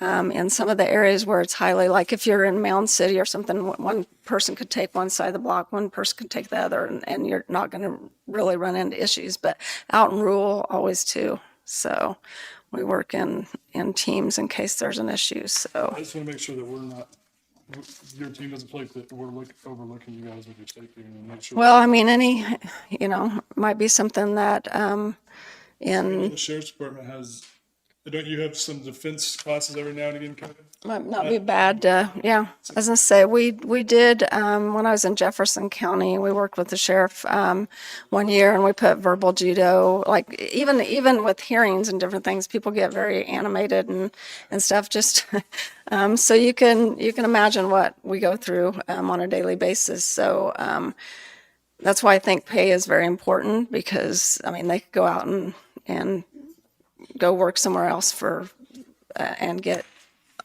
not quite as abused sometimes, but there is, I put together and about verbal judo, how to talk people down. There's different things we do talk about, and incidents. If we get incidents out in the fields, I've created what's called an events tab in our system.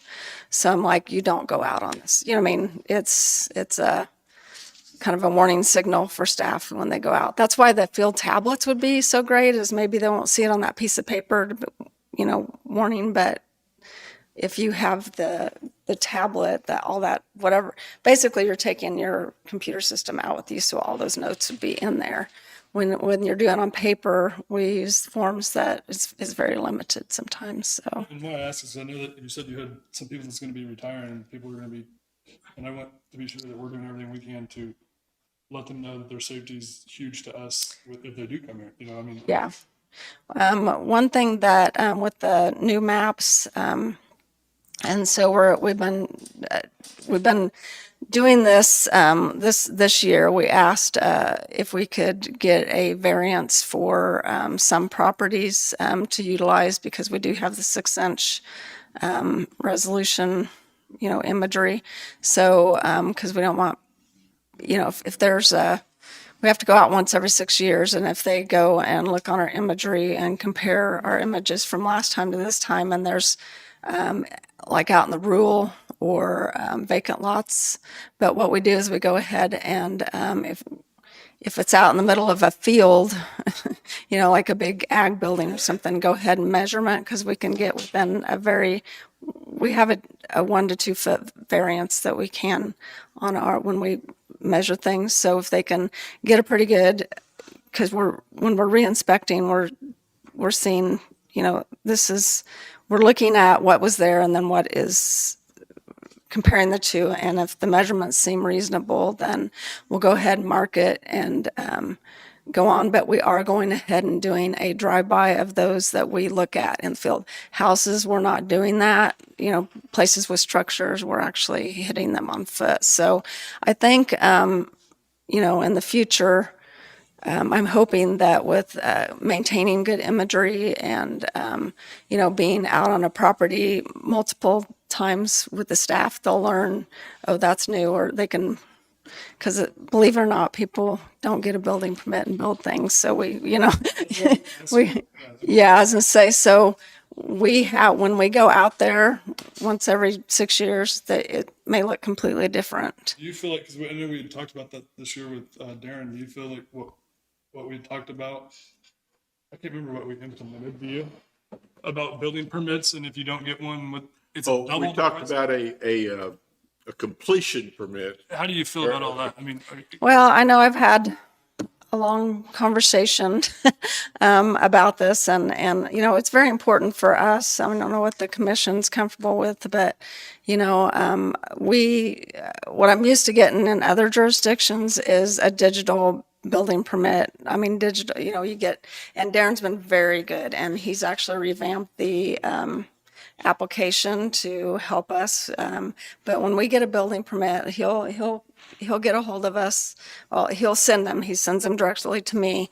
We go ahead and we've created a digital file now in our system. So we go ahead and download that building permit. What we used to be able to do in other jurisdictions is actually they require that there's a plan submitted with it too, and if because we have to keep visiting those properties until it's. Engineer, to that extent? Or- Well, to whatever the building planning and zoning, regs are, but it's always nice, like on a residential home, to actually be able to have that information. Because right now, what we do is as soon as we get a building permit, we, if it's a new construction on a home, we send out our own questionnaire and say, hey, we received this, we need to know all this.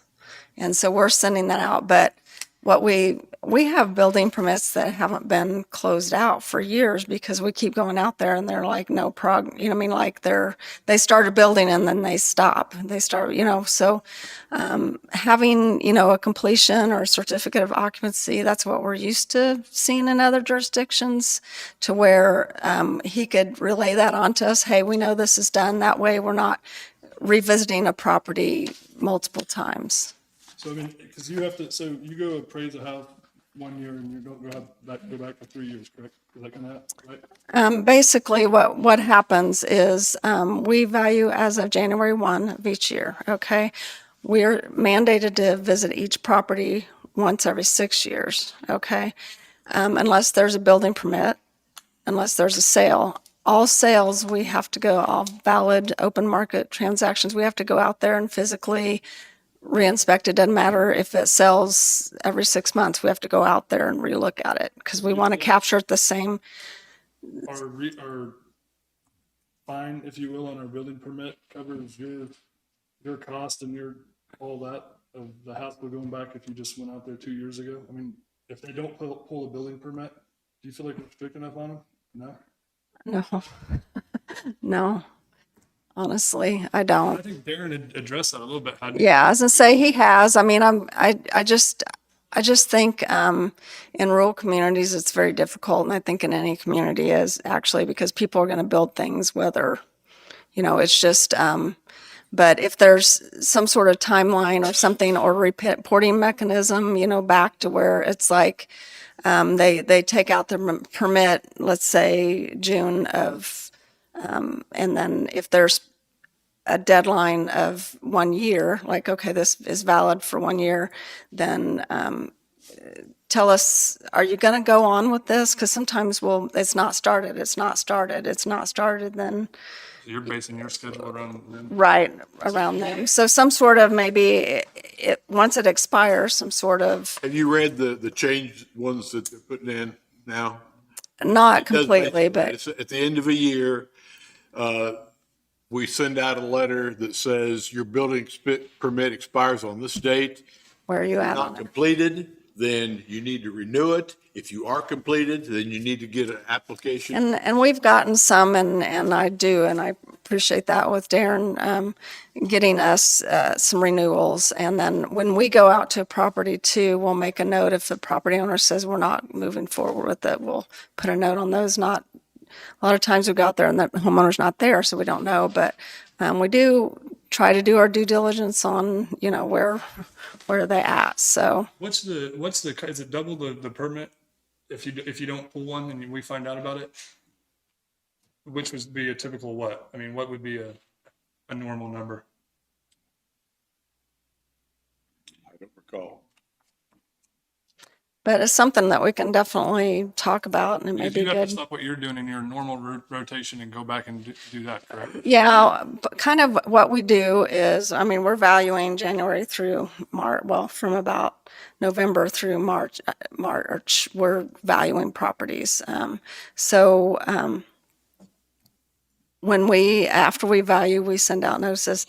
I'm trying to get the staff, and that's what I did this year, is the people that can't hold hearings or that then we got to get them out in the field because we have so many to do.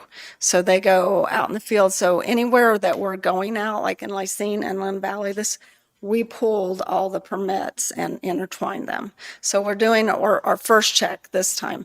But the end of like around November to about the mid-November to January 1st, we're pulling all the permits and we're going back out on those. So we try and kind of wait and see, and staff's gotten to know several, like you go out and make notes on when they think they're going to be done or whatever. So, but it's a challenge because we had over 600 and some building permits. And so to keep having, our staff have to go back out and check them, anything that we can do to streamline that would be And I know that great. you and Darren had worked closely with it, and he'd brought it to us and talked about it. And Yeah. the reason I was, I really appreciate the ag buildings, making them get a permit for that, because they were popping up all over and we're just like, so if we see it, we'll go ahead and put it, we have what's called the dummy permit system, and we go ahead and then we'll let Darren know on some of the things that we find in the field as well. So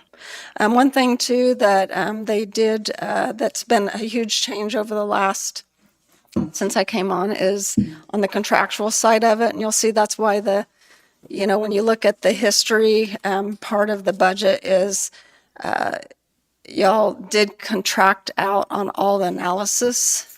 And that was part of my agreement when I came on is we do everything in-house now. So we don't contract out for any type of analysis. So that was pretty big. So I can't remember the exact figures of that, but we don't do that anymore. We're doing it all in-house. So I'm going to move on to commodities. Our commodities is I'm going from 9,500 to 10,000, and that's basically just because of the increase. About a 5% increase is all we're asking. You can see that mainly due to the cost of goods and due to inflation.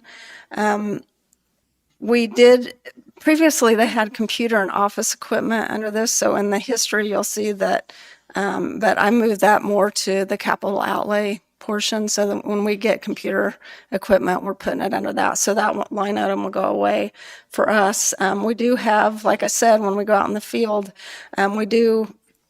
we have a lot of field equipment that we have to use. So the tape measures, the bug spray, my goodness, especially right now, mosquitoes, just lots of cameras, measuring tools, different things. So we supply all that, plus our logoed attire. And of course, fuel is the biggest, one of the biggest portions of our budget on our commodities, because it's about 25%.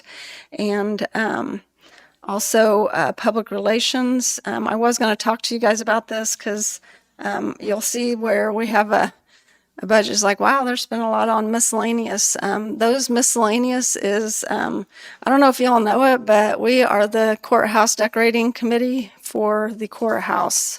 We have inherited that. I'm not sure how, but and that anything on the courthouse budget as far as lights, decorations, anything comes out of our budget. it's good to know. That's what the budget's supposed Yeah, to so this might be something that if you guys could process that out of a different fund, that would be great.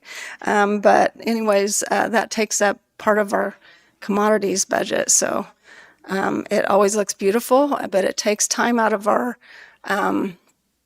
it's kind of at a bad time because we're trying to value, but what my recommendation would be going forward is maybe having just every office within the, having them possibly be part of that decorating committee as well. So that's going to be a suggestion.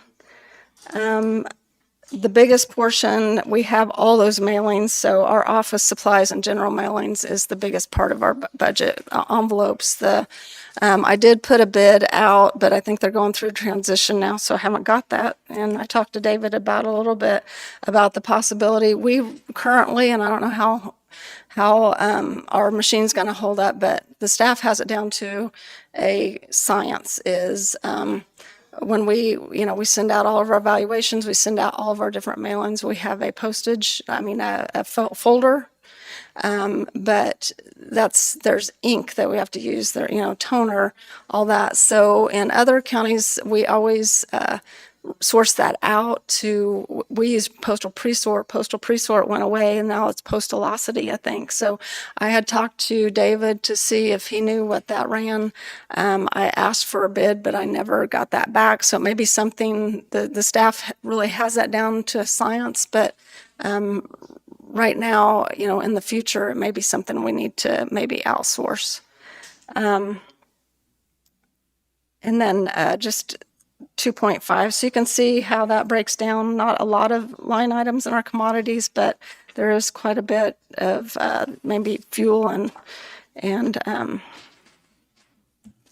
whatnot. So and supplies. Last is our capital outlay fund, and in the past several years, I've used that to acquire the new scanners that we got for our office, and so and different items as far as PCs and stuff. So in 2021 and 2022, we did replace several outdated PCs. When I go and talk about our next fund real briefly here, just a minute, you'll see that I would like to take, I think I'm going to have like $4,500 left in this fund, and we have what's called a reappraisal reserve fund, and so I would like to push some of that in there. That being said, I don't know if we'll be moving in the future from the second floor, but we have some equipment and furnishings that are very outdated. And some of them, some chairs, different things, desks that need to probably be replaced at some point. I think they might have came with the courthouse. I don't know. Some of them are pretty dated, but anyways, just so I can have those funds over there to possibly refurbish a little bit. So that concludes our appraiser fund, but I do have the reappraisal reserve fund, which is a cash fund. That is currently, I know on the worksheet that was given to me, it had a little bit more, like 27,500 and some, but it's actually, when I talked to David the other day, it was at 27,290.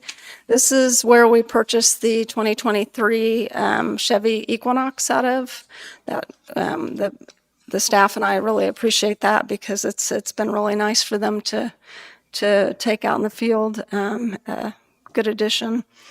These are, basically the big projects. That this is where probably we need to put some monies back, and that's where I was talking about the field mobile software tablets. So you can see, I did send within your packet, I did send a I reached out to them back in December and asked them how much field mobile would cost, because a new budget season was coming up, and I also knew that here in the future we're going to have to replace some PCs, probably next year or the year after. So, that will actually be when they get their tablets, they would get a desk. They would actually from office to field, from field to office, then they would just click in, and that would replace their PCs. So it's kind of, there's a lot of information on the field tablet application. As you can see, it's basically with the tablet, they wouldn't need a camera. They would take the tablet, it would upload right into our system, the photos that we take. Everything would be just right there. They could make, right now, the process is we have to print off paper. We have to take it to the field. We scribble all over it, make our changes. We have to come back and we have to manually enter it when we have time. We have to manually upload all the photos, and we have to scan it into our system. So it would be nice just to take that tablet, and they have within the field mobile, they have a routing to where you route your schedule in there. You go out to the property, you do it all on a tablet. That goes to your supervisor, and they do the quality control all without having to have paper. So if you guys come up to our office, you'll see stacks and stacks of paper that we have to deal with. So this is kind of the way of the future, and the way of how a lot of different other counties do it. We're just kind of behind the game a little bit. So you can see that the contract total will be $25,200, but there is a recurring fee, and there's our maintenance fees on the back end of $16,000. So Chris, have you spoken to Chris about it? I did talk to him about the PC replacement and whatnot, and so that's my next one. I don't know if I put it down here. or maybe it's on the other paper, but I did talk to him about the PC replacement, and they did have one tablet when I first got here, and they didn't have the software to go with it. They were just trying to do the tablet, and it just wasn't, I mean, staff wasn't. So what we use the tablet now for basically a laptop for me to take home and do work on the weekends, and then use it for when someone's computer's down or different. So it's kind of that option. But yes, I would work very closely with him. And also I did talk to Chris about not only the computers last year, but I did talk to him about, some other items. And he was saying that if we did make that move from the second floor to a different location, that we have a lot of network hardware and stuff up there that would need to be replaced. And so he was talking about cabling and additional network and hardware that we would need to fund from somewhere. And so he was estimating then, and that was about this timeline last year, about between $2,000 and $3,000. So I'm imagining it's more to the 3,000 end. Also, we had a mid-sized printer that we're going to need to replace. And we're trying to wait to see if we could do it if we made that move, because we weren't sure, because we'd like to do that then. So there's a lot of items to think about. So for the reasons above, it'd be, to be able to maintain a reserve for future planning and our emergency purposes. We'd respectfully ask to consider transferring any overages. Not only, I don't anticipate there's not going to be much overage from this year, but there might be about 4,500 from our capital outlay to this reserve fund. Lastly, and I don't know how David feels about this, but I know that there's been discussion in the past, is we're working on a very outdated tax administration system, software system, and that's something that I think that needs to be looked at in the future. I mean, we had it back in the 90s in Ford County where I first started out, and I was like, when we came here, I couldn't believe that we still had a green screen. The AS400 atmosphere is. So this is, we use the Aumentum, and it's not real user-friendly, but we have to use it on the personal property side as well. And so we're having to constantly enter stuff into the tax side, then to make our notes into Orion. I think that the commissioners in the future should save and think about, because tax administration is very important, and it would take a lot to undergo this and a collaborative effort. But I think the clerk, treasurer, and appraiser needs to come together in the future and talk about a new tax administration software. So Is it something you guys are going to undertake, or I mean, how are you going to, I mean? it would be an undertaking, and I don't know that too many people are really, I mean, it's just, it's changed.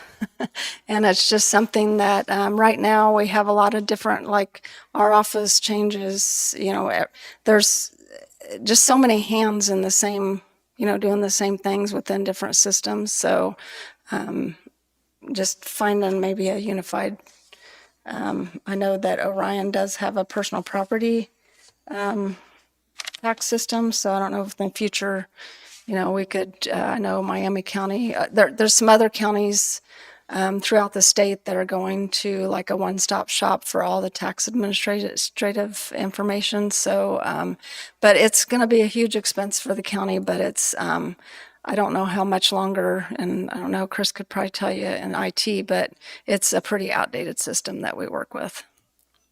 So, do you guys have any questions? So basically, long story short, I know you told me to be thorough. This is exactly what I want. Yeah. Is about basically our budget going to 422,000 on that front. front sheet, it shows you that we would want the payroll to go to 365,000. But just keeping in mind that our actuals on that piece of paper have not changed to take into account the 5% that the commission raised the staff countywide, and then just our contractual going from 38,000 to 40,000, and our commodities going from 9,500 to 10,000, and our capital outlay remaining the same. So for a total of 422,000. Sounds like you laid it out real nicely. Thank you. You're welcome. I'm sorry if anybody else was waiting behind me. I was like, are you sure not waiting? Anybody else to go? Thank you, guys. And if you have any questions, let me know. Is there anything you need from us? I mean, you kind of stated it. So, I mean, is there anything else that we can do better on our end or help you with? Or Well, as I say, as far as, I'll talk to staff to see if there's anything as far as, like the safety part of it and a lot of things is just, long range planning as far as making, we would like to work, smarter, not harder. So the longer that we have outdated systems and stuff like that, it's actually, a disservice. So, all right.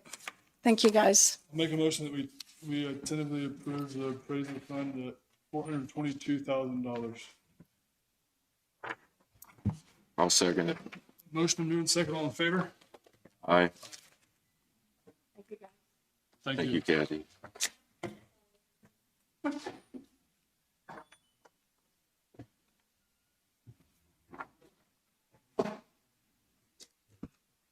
District Court, are you guys ready?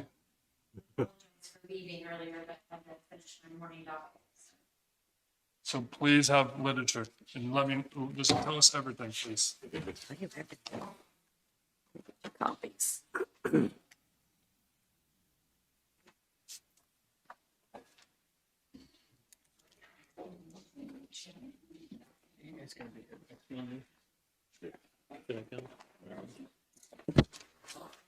Thank you. Hi, Lori Simmons, District Court Clerk, and I have Stephanie Gherkin, who is our Chief Clerk Administrator, and Andrea Purvis, our Judge. I have got our budget. I've basically kept it the same.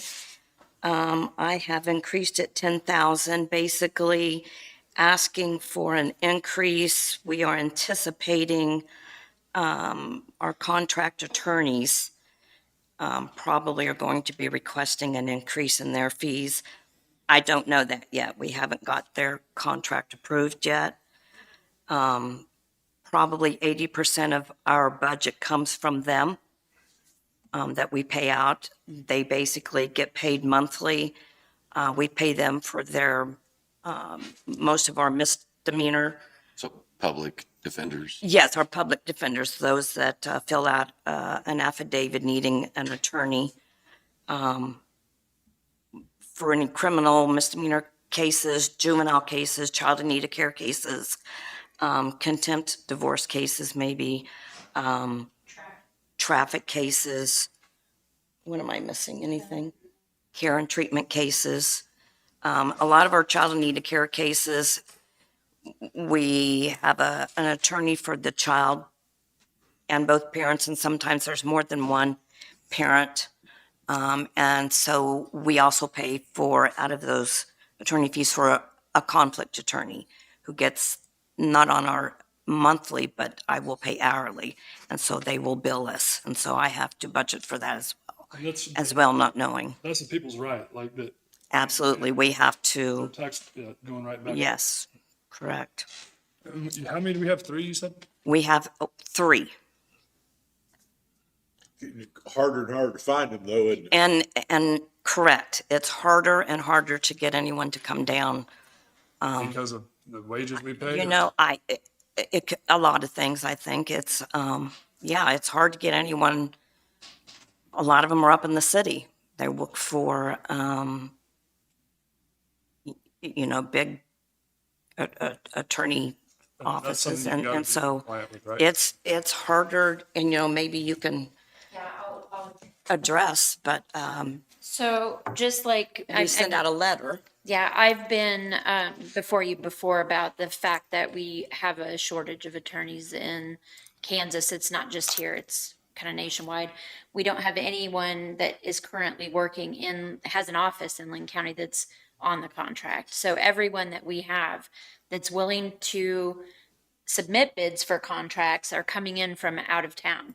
And those contracts don't pay mileage, they don't pay, some of the incidentals. It's pretty much a flat fee unless there's a trial, and sometimes they get paid a little bit additional if it's something that takes all day. And that's written into the contracts is my understanding. So I don't have the authorization from the Supreme Court regarding budgets, but I can tell you that just like there aren't very many people that want to do prosecution work, there's not as many people that want to work in rural areas doing defense work either.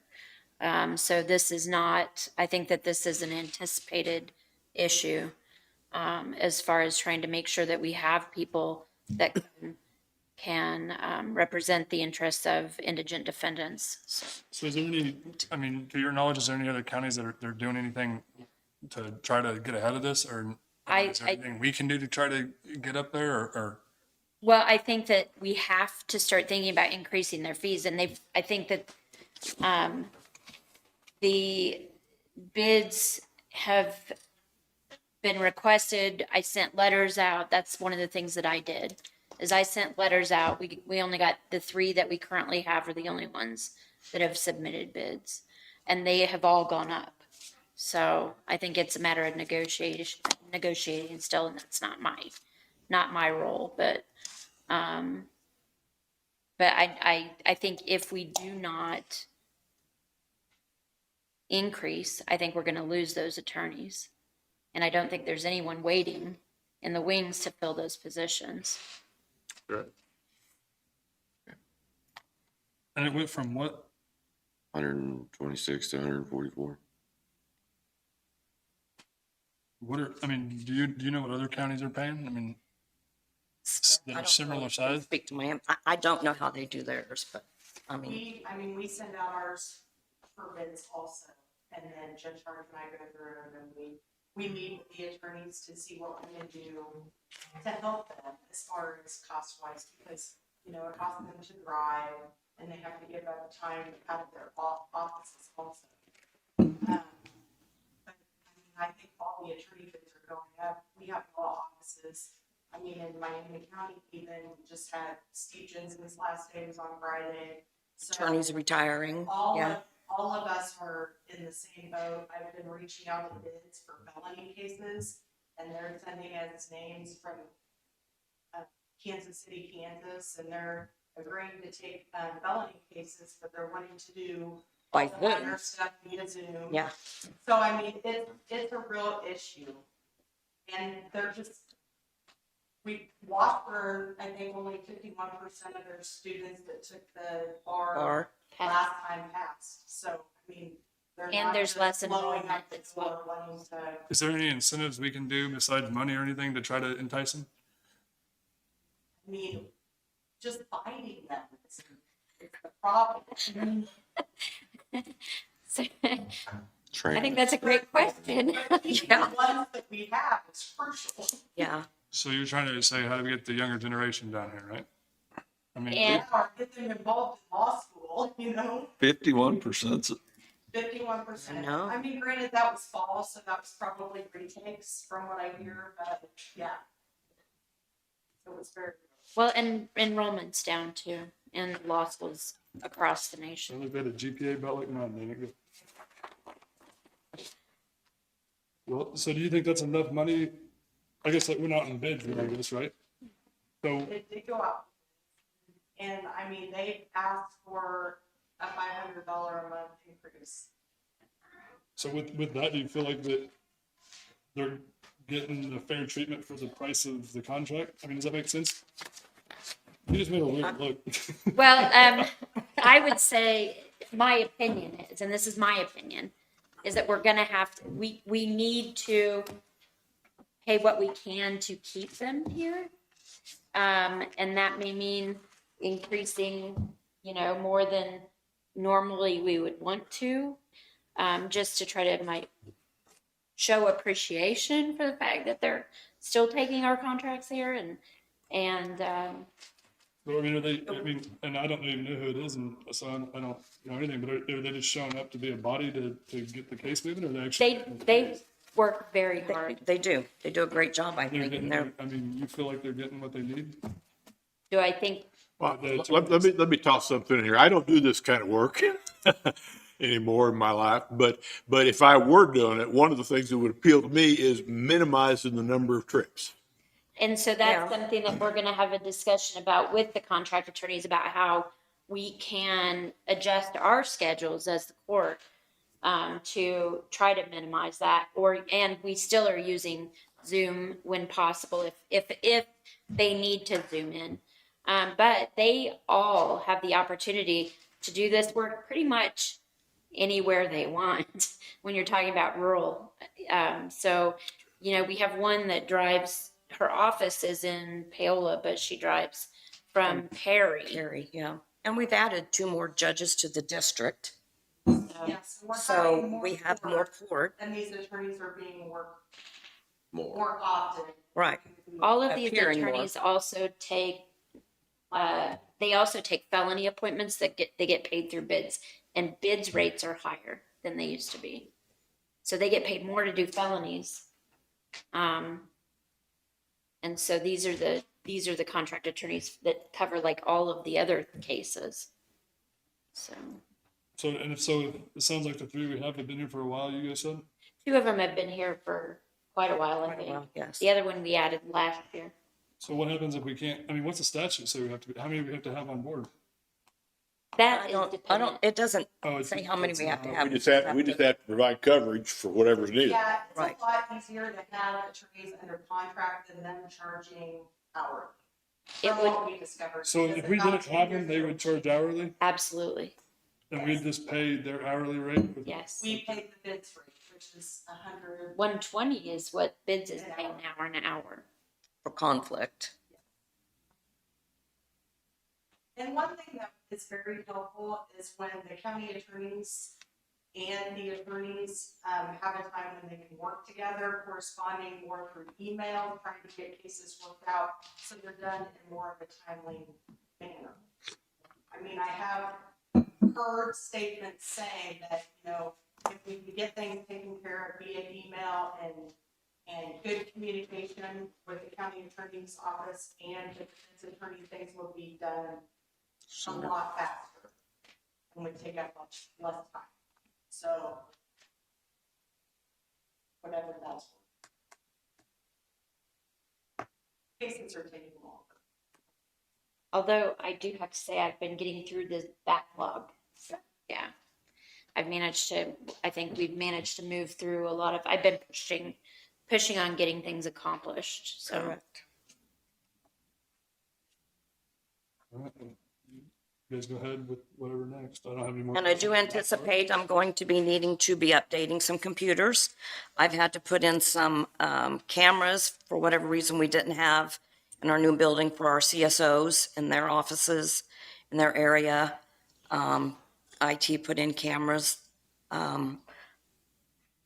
had, I had courtrooms and stuff. I ran out of money at the end of last year at the budget. I didn't have any overage, so I've got computers that need to be updated that haven't been updated for close to 6-7 years.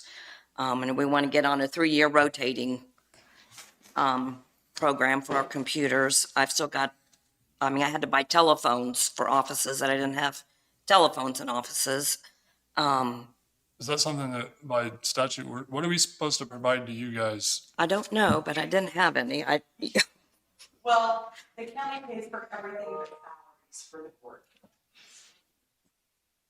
So salaries are paid through the state. Yeah, so through my budget, I've been, anything I don't have, printers in the courtroom. We've updated Chris has been working on,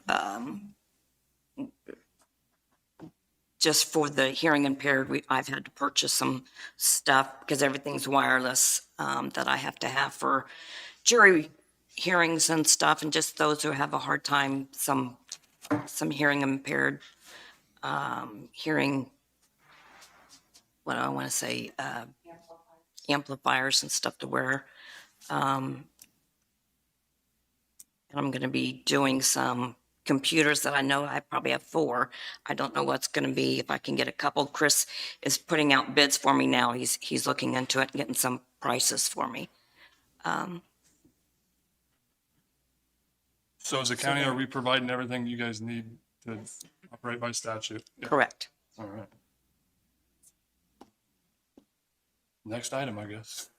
I don't know what else. I mean, I've kept, gonna I do do it all. provide all, out of that, training for the, CSOs. I pay for all their trainings. They have to have so many hours of training a year. I pay for their training, their travel time, as well as my training and stuff that I have to go to. I pay for that for Judge. Anything I pay for her, she has Westlaw. I pay for that monthly that comes out of contractual and stuff. All that comes out of here. I do have, I did, law library comes out of my law library account, so that's not in this. I don't know, I pay for all of our, paper supplies for our printers. I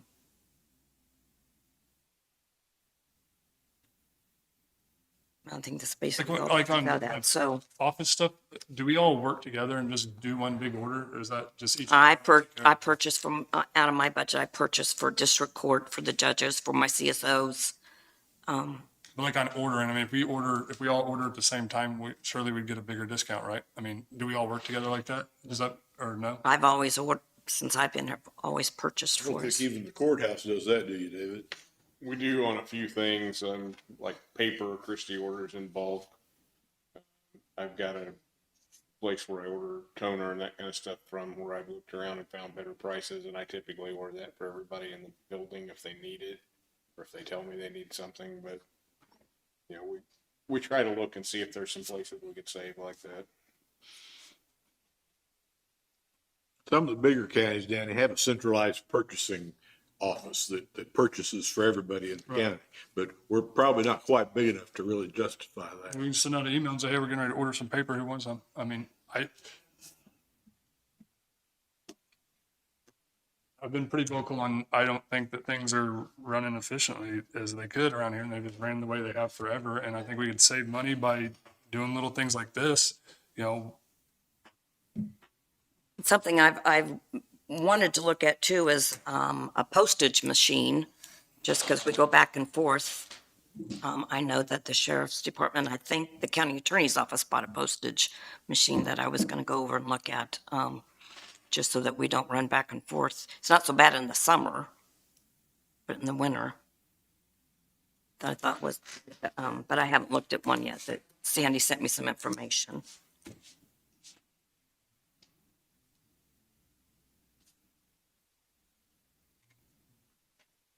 And I just pay for the, I have our telephone, I think utilities come out of that, as well as the internet.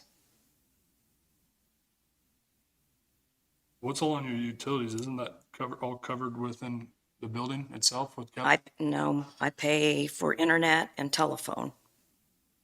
I don't have to pay I did have electric before, and I don't have that anymore, or. Oh, never mind, over here, it's, okay, never mind, sorry.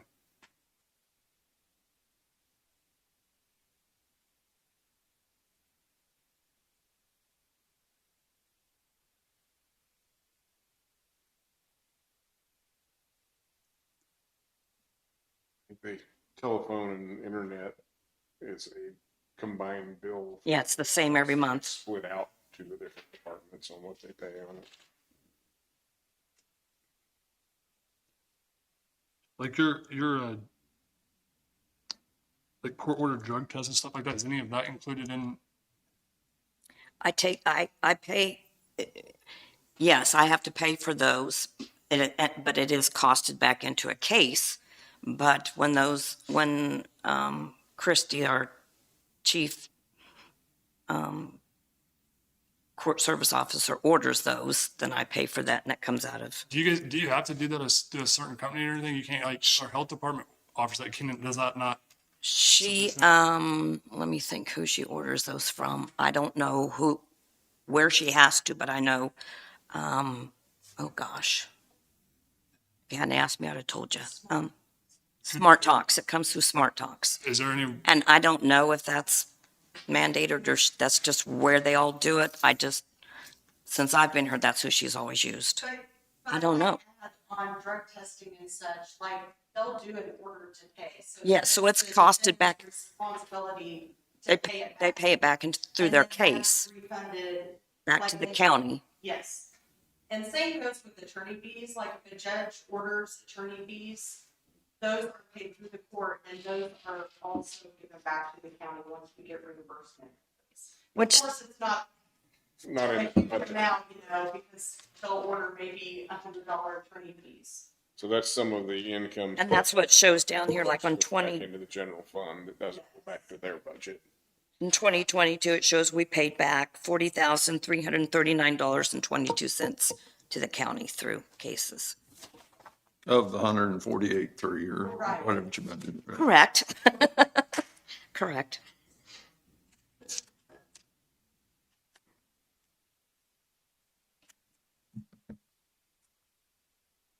on your education and your training, what is that? Is that for you guys? That's where I have to pay for court service officers. They have to have so many hours of training.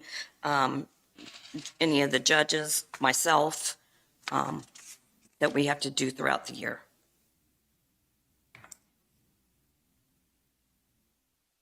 That also included in that is the judge, she has a program that she uses on her computer called Westlaw that has. It's a research program.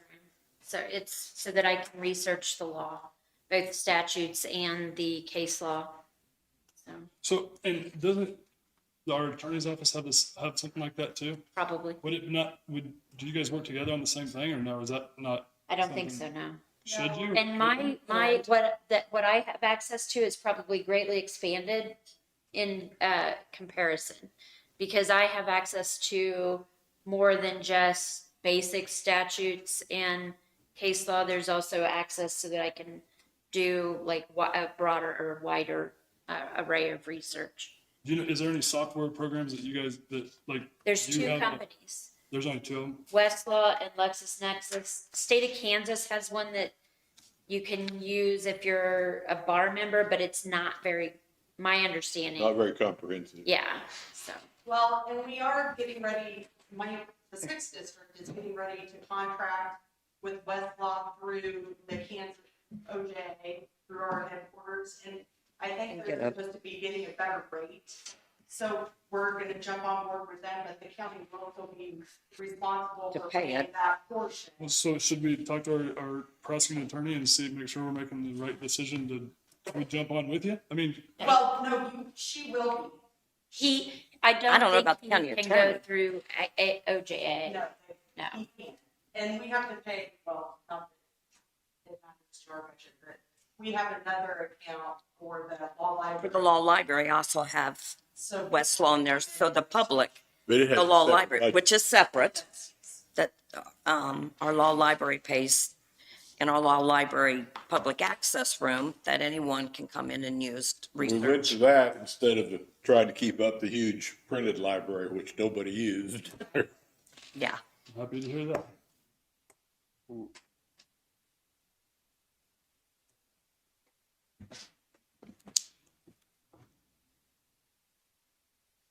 You guys, any questions? Any other questions? I'm gonna leave the original. I do have to have, once you approve or amend it or whatever, I need to have it turned into the state. If I could get it back at least by August 15th, signed, I have to have it turned into the state. I do have a question. Okay. Here, a few months ago with our prosecuting attorney, his workload, whatever happened there, can you guys explain why that happened and what we should have been doing this whole time to prevent that from happening, and if, I don't have a comment. I think you're asking them to comment outside of their area of control. I didn't, did you guys implement something in place that made the workload more? There were more days of court, I think, than there used to be. That's true. And that is still true. And that's something we're gonna sit down and try to work on, but part of that depends on defense counsel's schedules as well. And so, because they have cases in other jurisdictions, then I have to be flexible about getting them here when I can. And so that of course impacts the county attorney's office as well. So, Since all that happened, I will tell you that just, the assistant county attorney is here more. And so we haven't had any issues as far as scheduling for the county attorney's office.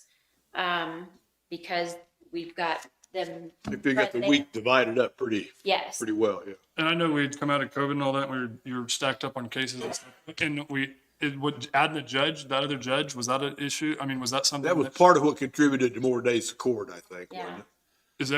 We have 3 judges here now. We had 2 before. Do you foresee anything like that? No, We need to start figuring out right now? As far as So we don't have to run into something like that again? We're gonna sit down and talk They're about going to it. try and work that out.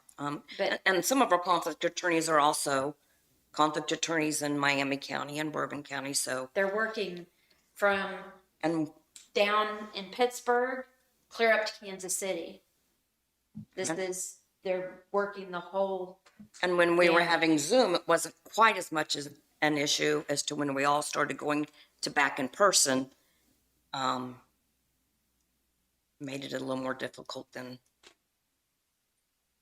So now they're traveling, whereas they were Right. at home on the computer. So the pandemic changed things to where they weren't having to travel as much. They probably took on more. And now things are going back to in person, so they're traveling.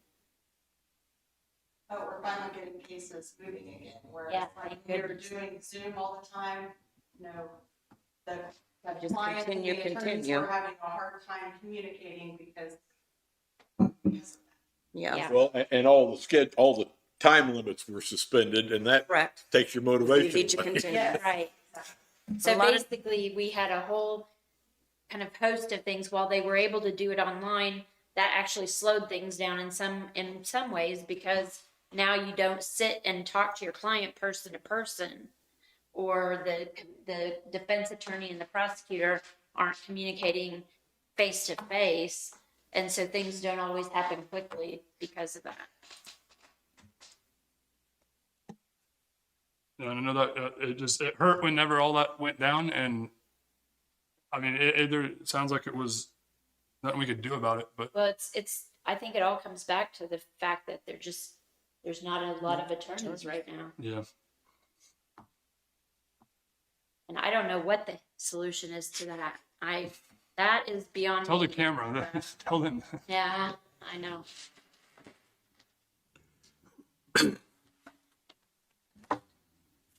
Lori, you mentioned the August 15th on getting that signed copy back. Yes, I have to have it to the state. or we can ask for an extension. Well, we don't know yet when we'll do budget hearing because it depends on if we go over revenue neutral or not. So it could be September sometime before everything's approved. Okay, you would just need to let us know. So that I can ask for an extension. Okay. Okay. Is there anything else we can do to help you guys, help the county? I mean, you need anything from us? Not that I can think of right now. All right. All right, thank you for your time. Yeah, we do. Thank you for coming Thank here and you. explaining this stuff. Thank you. That. It's always nice to see all of you. You too.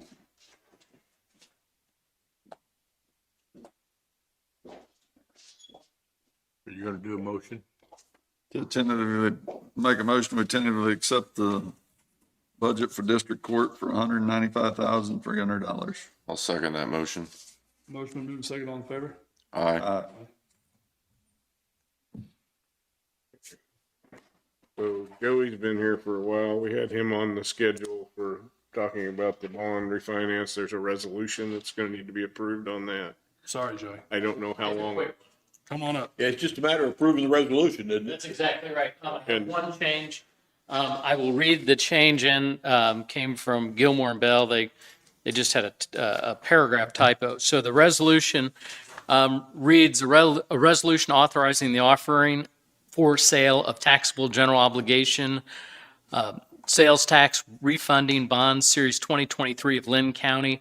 The second paragraph below that, it should read, whereas due to certain private use of a portion of the county's detention facilities, the issuer finds it necessary and advisable to issue its general obligation refunding bonds in order to refund an approximate 4 million portion of the debt represented by general obligation bonds described as follows, the refunded bonds.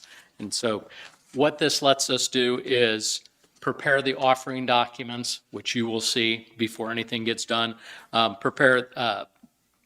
It lets us bring this to market, but you will have to see the documents ahead of time. So that's a preliminary official statement and the notice of sale. So what I printed that you sent me before is not what we need to sign then? It will be, yes, no, that'll be it. I'll just change paragraph 2 in that. And Gilmore and Bell will get the change to you, what I just read in. So they can't sign it until they get the, That's exactly right. They can't sign it until you get a corrected one. but they could, well, you need to go ahead and approve it today with that correction so that he can move forward. So what's the resolution number, David? It's 2023-28. So you remember what you're doing is you're going to that 10-year payoff, right? On- That's exactly right. On this portion of the bonds. You already agreed on that. And you will get a document that'll be really boring, but it'll be this thick, that'll explain everything we're doing. That's what we go to the investment community. But it is, in fact, your document going to the investment community, so I'll ask you to review it. I'll make a motion that we approve resolution 2023-28,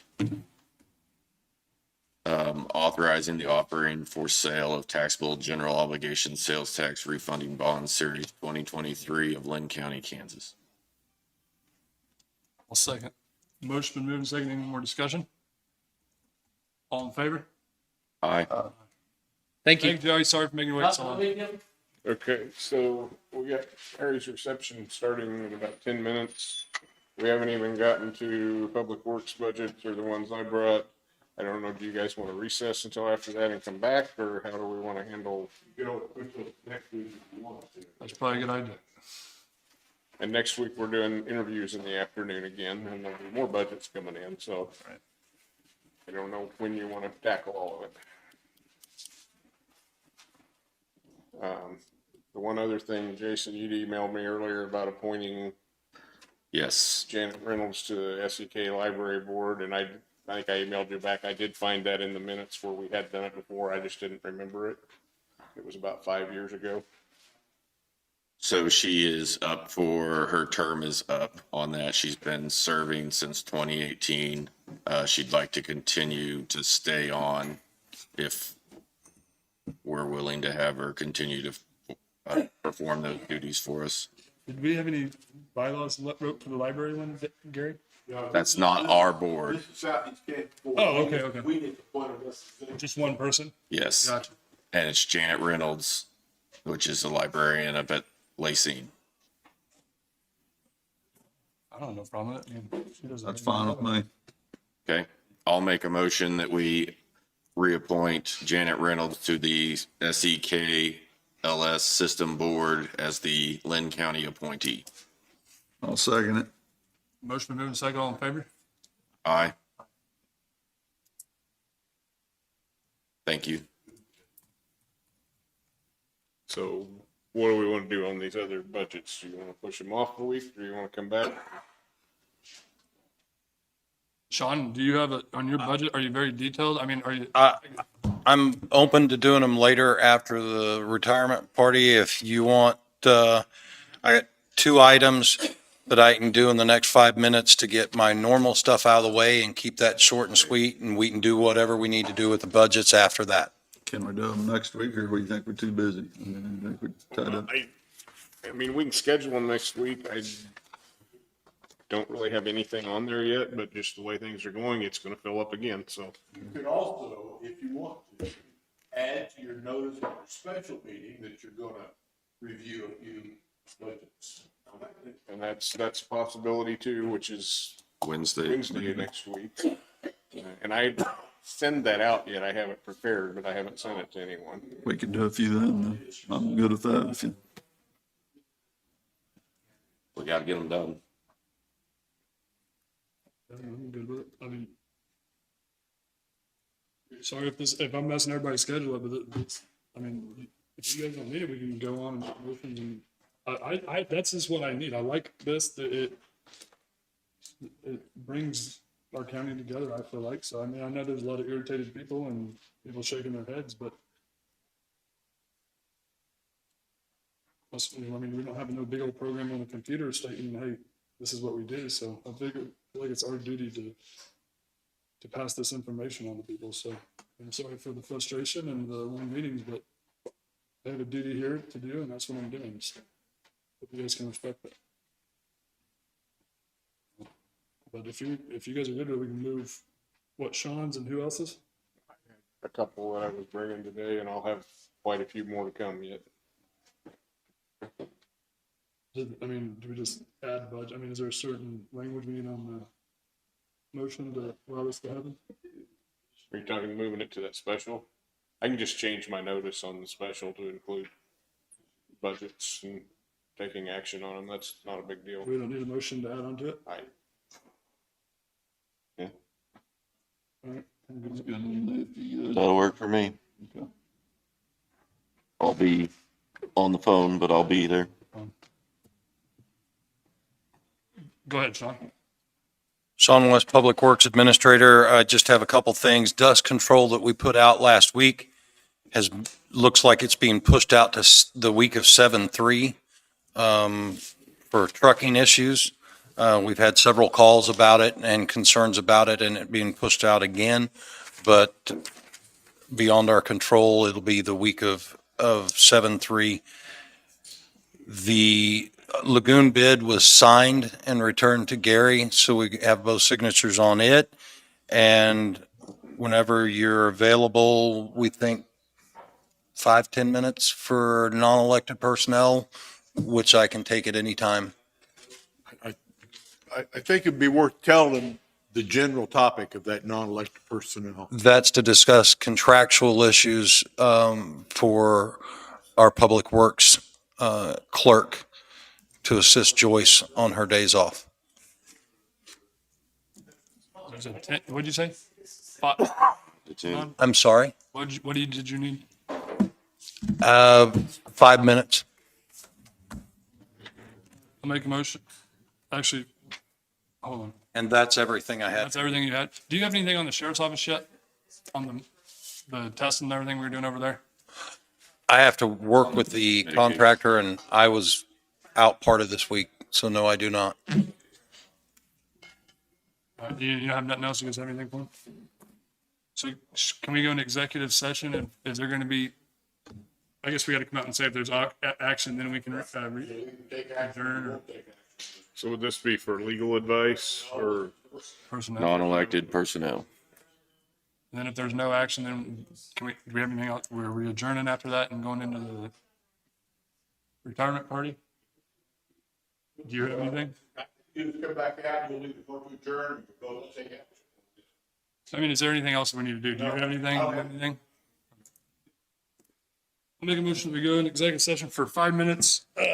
Non-elected personnel with Sean.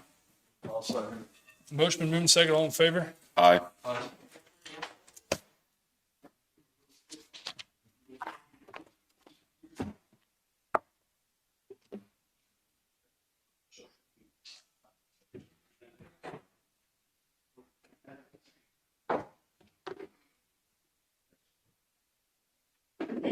Do you have John Platt's phone number by chance in email?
he coming in here? Think you may have some action to enter into an employment contract. Is Sean right there? Is Sean in there? I'll grab it.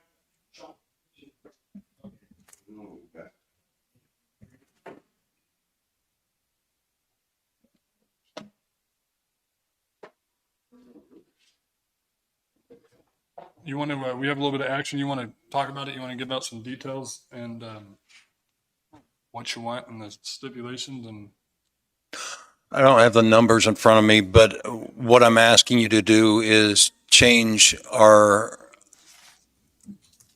Champions grant employee to a contractual employee to cover a loss that we had last year, I believe it was, in our office that doesn't allow Joyce, who's our office manager, to take time off during payroll and payables.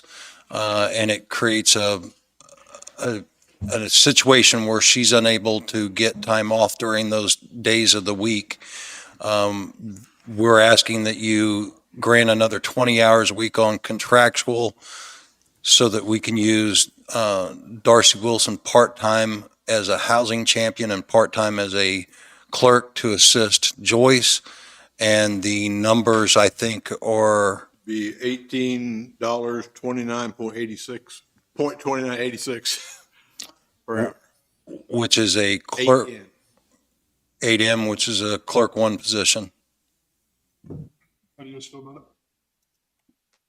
I don't feel good about it myself with the nepotism issue in the office. It's already been existing.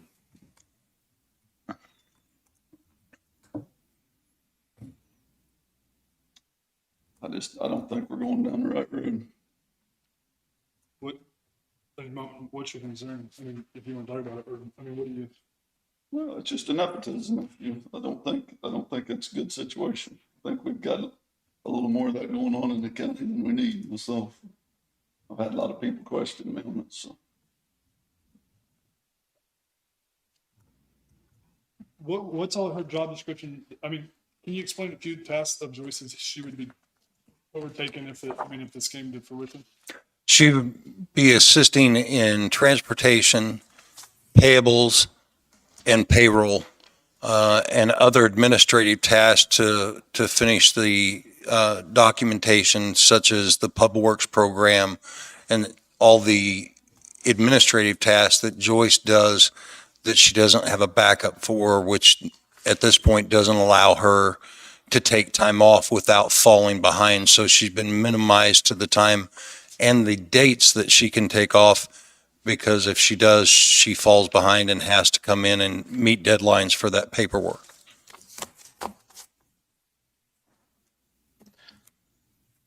And when you say nepotism, I mean, Darren isn't going to be her direct supervisor or anything along those lines. So technically it's not nepotism. It's the same office. It is.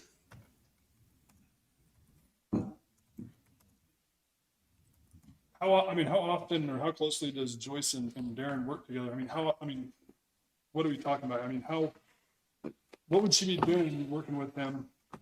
As far as working directly, that wouldn't be an issue, because the tasks that I have, that Jessica may have, or that Public Works or even Planning Zoning have, go to Joyce, and Joyce determines who needs to handle what task. I mean, she manages the office and manages the workflow of the office, the payables, payroll, and Pub Works, along with transportation. So any assistance she would be given to Joyce and directly supervised by Joyce. And personally, I don't think that they're the same office. I think they're two department heads and they're just in the same building. Do you agree, Joyce? I would like 60 years old, I'm gonna be retired one of these days. It'd be nice to have someone in here who I know has a good work ethic and is loyal and wants to stay and can replace me when that time comes. I agree. I think everything, you mean, I think there should be somebody in place to step up right behind you. So, and you don't feel you guys work directly with each other, do you? I mean, We happen to be in the same building, that's it. no, and we do have, I mean, we haven't made any certain plans on what we're doing on this move. It's still up in the air. I mean, if it's a huge issue, Jim, I mean, would you, and we got them in different buildings, I mean, would you feel better about it? I don't know, we failed to move the people off or the top floor in the courthouse for quite a while, and we told them that's the way I feel. I mean, we kind of guaranteed them we'd do that, and we haven't done it. Well, I mean, and my comeback to that be is we're doing our duty to, it costs us a lot of money to say this building, the jail. I mean, I feel like we're doing the right thing. I mean, I think we're putting enough time and effort, or we need to put more time and effort into a plan to make sure we're doing the right thing. I mean, I would have hated to jump right into the jail and just kept it and jumped into a plan of moving everybody around and then it not be the biggest thing. And it cost us $600,000 to keep the jail. I mean, those numbers aren't even real. I'm just throwing it out there. I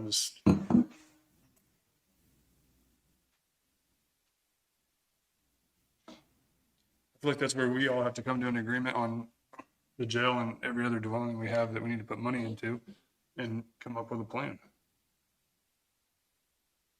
I'll make a motion that we hire Darcy Wilson on a contract basis to be the Public Works Assistant as well as the Housing Champion. I'll second. Motion, been moving second. Any more discussion? All in favor? Aye. Opposed? Aye. Motion carries 2-1. Do you have anything else for me? Thank you.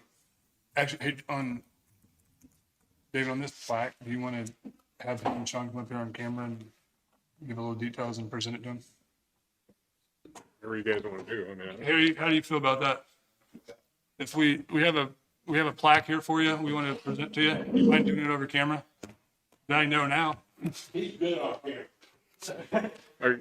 You want to go ahead and adjourn and just state in here that you're attending the reception, or?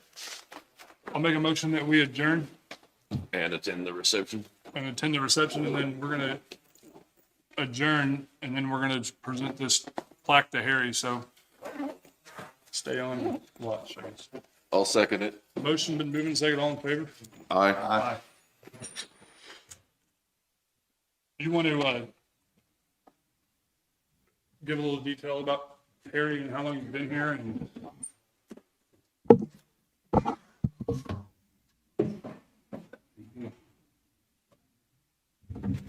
I haven't been here very long, but I've got to work with Harry a